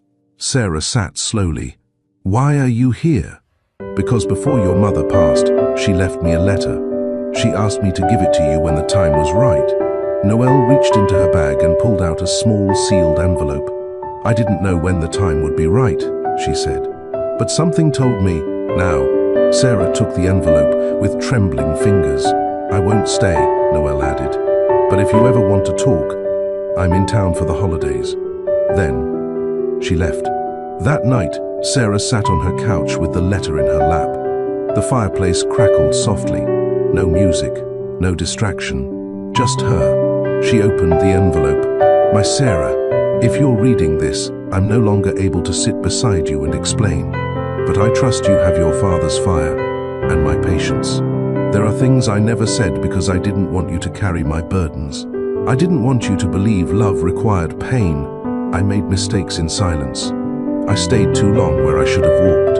I wanted to model strength, but sometimes I only modeled survival. If you ever find yourself at a crossroads, unsure whether to stay or go, ask this: is this love growing you or shrinking you? You deserve love that holds your hand and your heart, not your silence. And if you find someone who finally listens, not with guilt, but with growth, give them the room to try." "With all my heart, Mom." Sarah didn't cry. She breathed. Then read it again. Then once more. The next morning, she didn't wait for a moment between tasks to approach Chris. She walked straight across the courtyard where he was tying a loose shoelace for a boy too young to know his own strength. He looked up as she approached. "I need to talk to you," she said quietly. Chris nodded. "Now." She nodded. They stepped into the empty staff lounge. He closed the door gently. She didn't waste time. "My mother left me a letter before she passed," Sarah said. "I read it last night. It made me realize I've been holding back forgiveness, not because you didn't deserve it, but because I was afraid I didn't." Chris froze. "Afraid? I thought if I forgave too soon I'd be weak, like her. I watched her shrink for love. I didn't want to become that." He swallowed. "You're not weak. You're the strongest woman I know." "I'm learning," she whispered. "That strength isn't staying angry. It's knowing when peace has finally been earned." Chris's voice broke as he spoke. "Then let me keep earning it." She nodded. "You are." They didn't hug. They didn't kiss.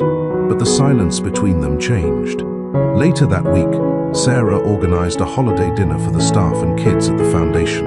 String lights, cheap ornaments, laughter spilling from every room. Chris showed up early to help with setup. At one point, he walked into the kitchen with flour dust on his sweater. She looked at him. He grinned. "They're making me bake. It's chaos." "You," she teased. "You can't even toast bread properly." "Progress, not perfection," he said. And for the first time in months, she laughed without weight. That night, as the event ended and the kids were picked up, the staff gathered for one final toast. Sarah raised her glass. "To quiet beginnings," she said. "To second chances, not guaranteed but grown." They all raised their glasses in return. And across the room, Chris smiled. Not because he was the hero, but because he was learning to love like one. The next morning, Sarah walked through the garden behind the center. Dew clung to the tips of grass. Her coat brushed softly against her legs as she took the narrow path past the roses the children had planted last spring. She'd been avoiding this walk. It used to be where she went to think, to hide, to weigh herself against her own standards. Now, she came simply to be present. Chris joined her a minute later. No words, just his footsteps quietly catching up behind hers. When they reached the bench near the mulberry tree, she stopped. "I used to sit here every Saturday," she said, "before the foundation was fully funded.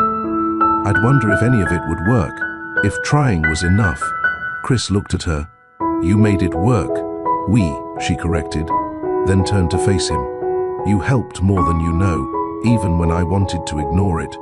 Chris exhaled slowly, hands in his coat pockets. "I don't want to just help anymore. I want to build with you. No more illusions, no more distance." Sarah tilted her head. "You already are. The question is whether we can build something honest." Chris hesitated. What would that look like? Love that grows from truth. "Not apologies," she said. "No more performances. No more fear of failure wrapped in expensive gestures." He nodded, slowly. "Then I'm ready to learn that." That weekend, Chris surprised her again. He handed her a printed itinerary. Not a first-class flight. Not a private island. It was a schedule for a weekend volunteer program in a small town outside the city. A rural community was renovating their youth center, and they needed hands, real ones. Thought it could be something we do together, he said. If you want. She smiled. Yes. They drove out early Saturday morning in his old SUV, not the town car. No driver, just them and the sound of tires on wet asphalt. Chris asked questions, not about logistics or reports, about her childhood. The first time she felt proud of something, the teacher who made her feel seen.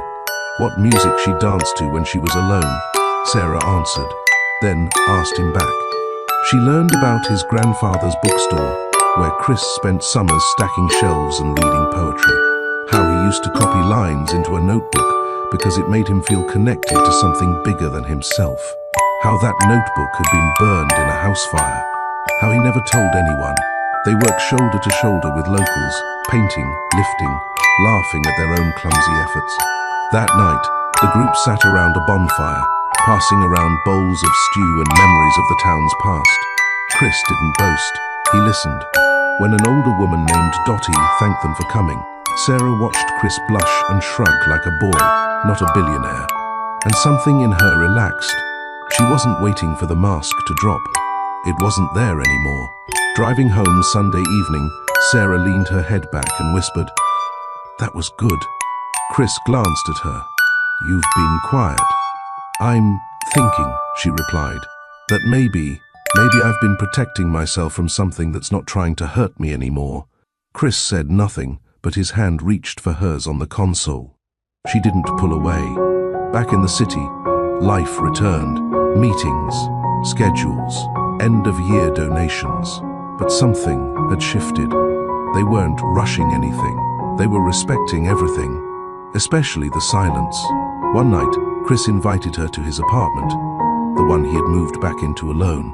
No press, no staff, just a warm living space with mismatched cushions and a dog-eared book on the coffee table. Sarah looked around. "This doesn't feel like you." Chris chuckled. "That's the point. The old me doesn't live here." They cooked dinner, pasta, poorly done but full of effort.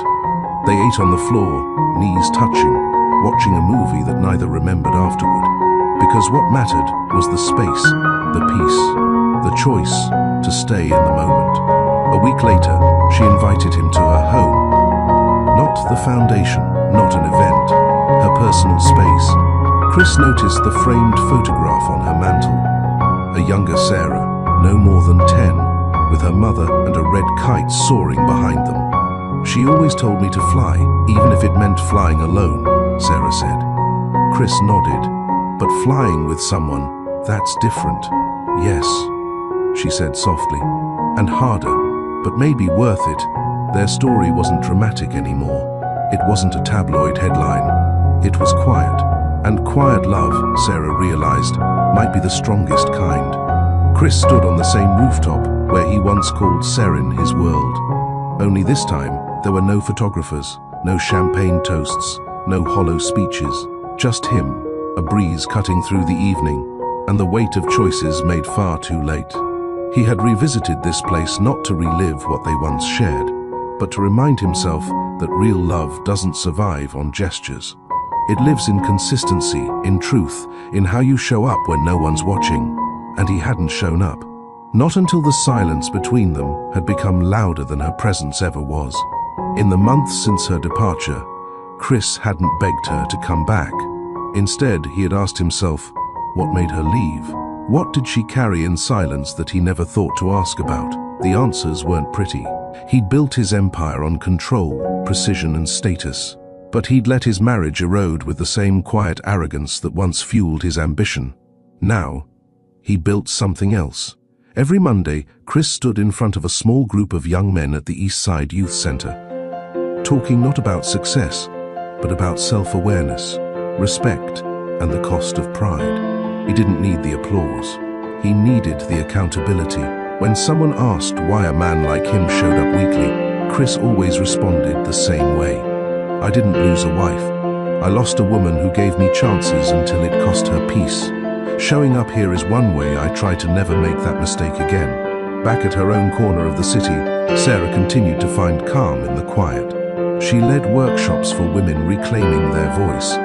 Women who once gave more than they received, who silenced their instincts for the sake of being understood. It was fulfilling work, not because it healed her scars, but because it gave purpose to her pain. One morning, a woman in her class stayed behind after everyone left. She whispered, "How do you stop loving someone who didn't know how to love you back?" Sarah didn't answer right away. She looked out the window, hands folded, then said softly, "You don't always stop loving them, but you learn to love yourself more. That shift is how you begin again." She didn't say the man's name, but she didn't have to. Healing isn't always forgetting. Sometimes it's remembering with less ache. Sometimes it's remembering with clarity. Later that week, Sarah received an invitation, an anonymous one. The envelope was simple. Inside, a single white card. Dinner, no expectations, just presents. If not for us, then maybe for the lesson we both needed. She didn't respond, but she kept the card. 3 days later, she walked into the small restaurant, tucked between the library and the flower shop she once adored. Chris stood up the moment she entered, not out of chivalry, but reverence. She looked different, stronger. Her eyes weren't guarded, they were grounded. They sat across from each other, two people no longer in love, but forever changed by what they shared. "I didn't think you'd come," Chris said after a long pause. "I almost didn't," she replied. "I didn't ask to start over," he said quietly. "I only wanted to say thank you." "For what?" "For leaving. For forcing me to look at who I was when no one applauded. For teaching me that love isn't given, it's earned." They ate in silence for a while, not the awkward kind, but the honest kind. Two people who had run out of blame and learned to sit with reality. After dessert, Chris reached into his coat and handed her a folder. Inside, a letter of endowment, a full scholarship fund established in her name, dedicated to women re-entering the workforce after abusive or unequal relationships. "I didn't want to attach my name to it," he said. "This wasn't about me, it was about honoring the one lesson I never forgot." Sarah ran her fingers over the paper, not because she was impressed, because she was seen. "Thank you," she said finally. He nodded. They stood outside under soft streetlight. Snow threatened the sky, but hadn't yet fallen. She looked up. "I'm not coming back. I know. I'm not the same woman I was when I left. I can see that. Then why did you invite me?" Chris looked at her with no regret in his gaze, just respect. To prove that change doesn't always ask for reconciliation. Sometimes it asks for recognition. She smiled, a quiet smile that came from a place of peace, not longing. "You finally listened. I had to lose the noise to hear what mattered." They said goodbye, not with promises, but with presence. Sarah walked away without looking back, not because she was cold, because she no longer needed to wonder. She had done what many fear most. She loved, she lost, and she chose herself. And he had done what many never do. He changed without a reward. That night, neither of them cried, because growth had taken the place of grief. And that, in the end, was enough. 2 weeks after their quiet dinner, Sarah stood behind a podium reading the names of scholarship recipients at the inaugural launch of the Rise Forward initiative. The room was filled with women, some timid, some determined, all carrying stories in their eyes. She looked out and saw versions of herself in every seat. Women who had given too much, stayed too long, or spoken too softly. Now they were reclaiming their chapters. One woman, young and nervous, stepped up to receive her certificate. As Sarah handed it to her, she said gently, "You don't have to prove anything to anyone. You deserve to be here." The girl blinked away tears. So did Sarah. After the ceremony, an older woman approached her. She looked familiar. Turned out, she had been Sarah's high school teacher. "I always knew you'd lead," she said, "but I never imagined it would be from the ashes." Sarah smiled. "Sometimes the ashes are the only place you stop pretending." Meanwhile, across the city, Chris watched the live stream from his office. No fanfare, just a quiet man in a suit, watching a woman he once failed become someone no title could define. He didn't text her. He didn't send flowers. He simply watched, and when she mentioned his anonymous donation with a short thank you, he nodded once to himself and closed the laptop. This was enough. Because real growth doesn't need to be seen. It needs to be sustained. That night, as Sarah curled up in bed, her phone buzzed with a message from an old friend. Heard about the scholarship. Proud of you always. Drink soon? It was Amelia, her college roommate who once saw the red flags before Sarah ever admitted they were there. She replied, "Next Friday. Bring stories. I need laughs." Healing, Sarah learned, didn't always look like tears and journaling. Sometimes it looked like texts from people who stayed. It looked like choosing your circle with intention. It looked like rest without guilt. On Friday, she met Amelia at a rooftop bar. The wind was brisk, but the laughter was warm. Amelia leaned in at one point and asked, "Do you still miss him?" Sarah didn't pretend. "I miss the version I hoped he would become, but I don't miss how small I felt waiting for that version." Amelia nodded. "You always gave more grace than he knew what to do with." Not anymore. They toasted to growth, not the Instagram kind. The kind that happens when no one claps, but you still keep going. Chris had taken up a new habit. Every Sunday, he visited his mother's grave. She had died years ago, before the empire, before the headlines. But she was the only one who ever challenged him without fear. "Don't become someone people clap for but don't trust," she once warned. Back then, he brushed it off. Now, he understood. He sat on the bench by her headstone, coffee in hand. "You'd like her now, Ma," he said. "She's everything I wasn't ready to protect." A few birds fluttered past. He smiled faintly. "I don't come here for comfort. I come here to remind myself that silence holds more answers than pride ever will." He stood, brushed off his coat, and walked back to the car. Not rushed, not broken, just aware. Months passed.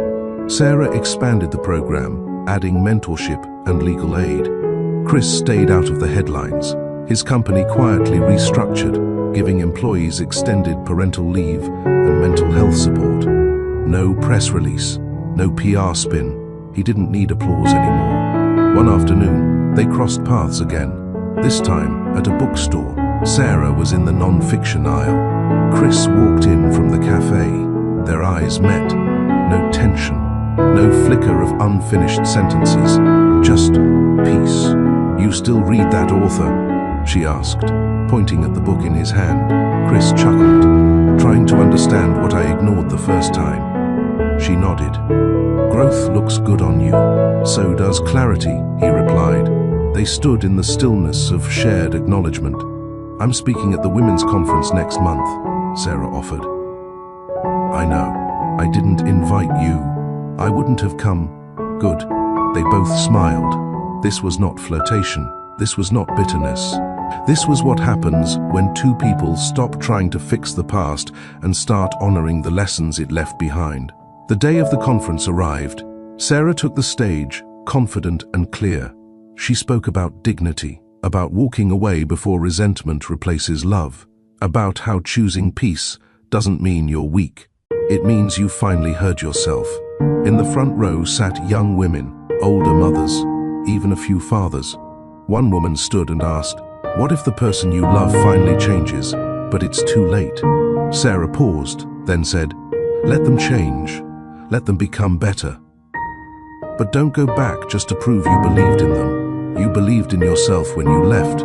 Don't betray that woman to comfort the man he became."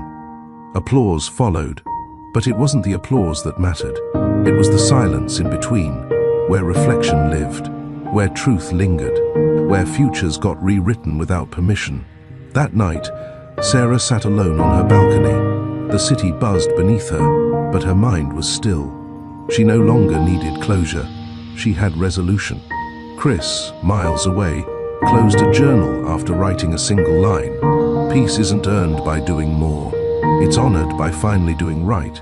Let me know when you're ready for the final moral close and CTA.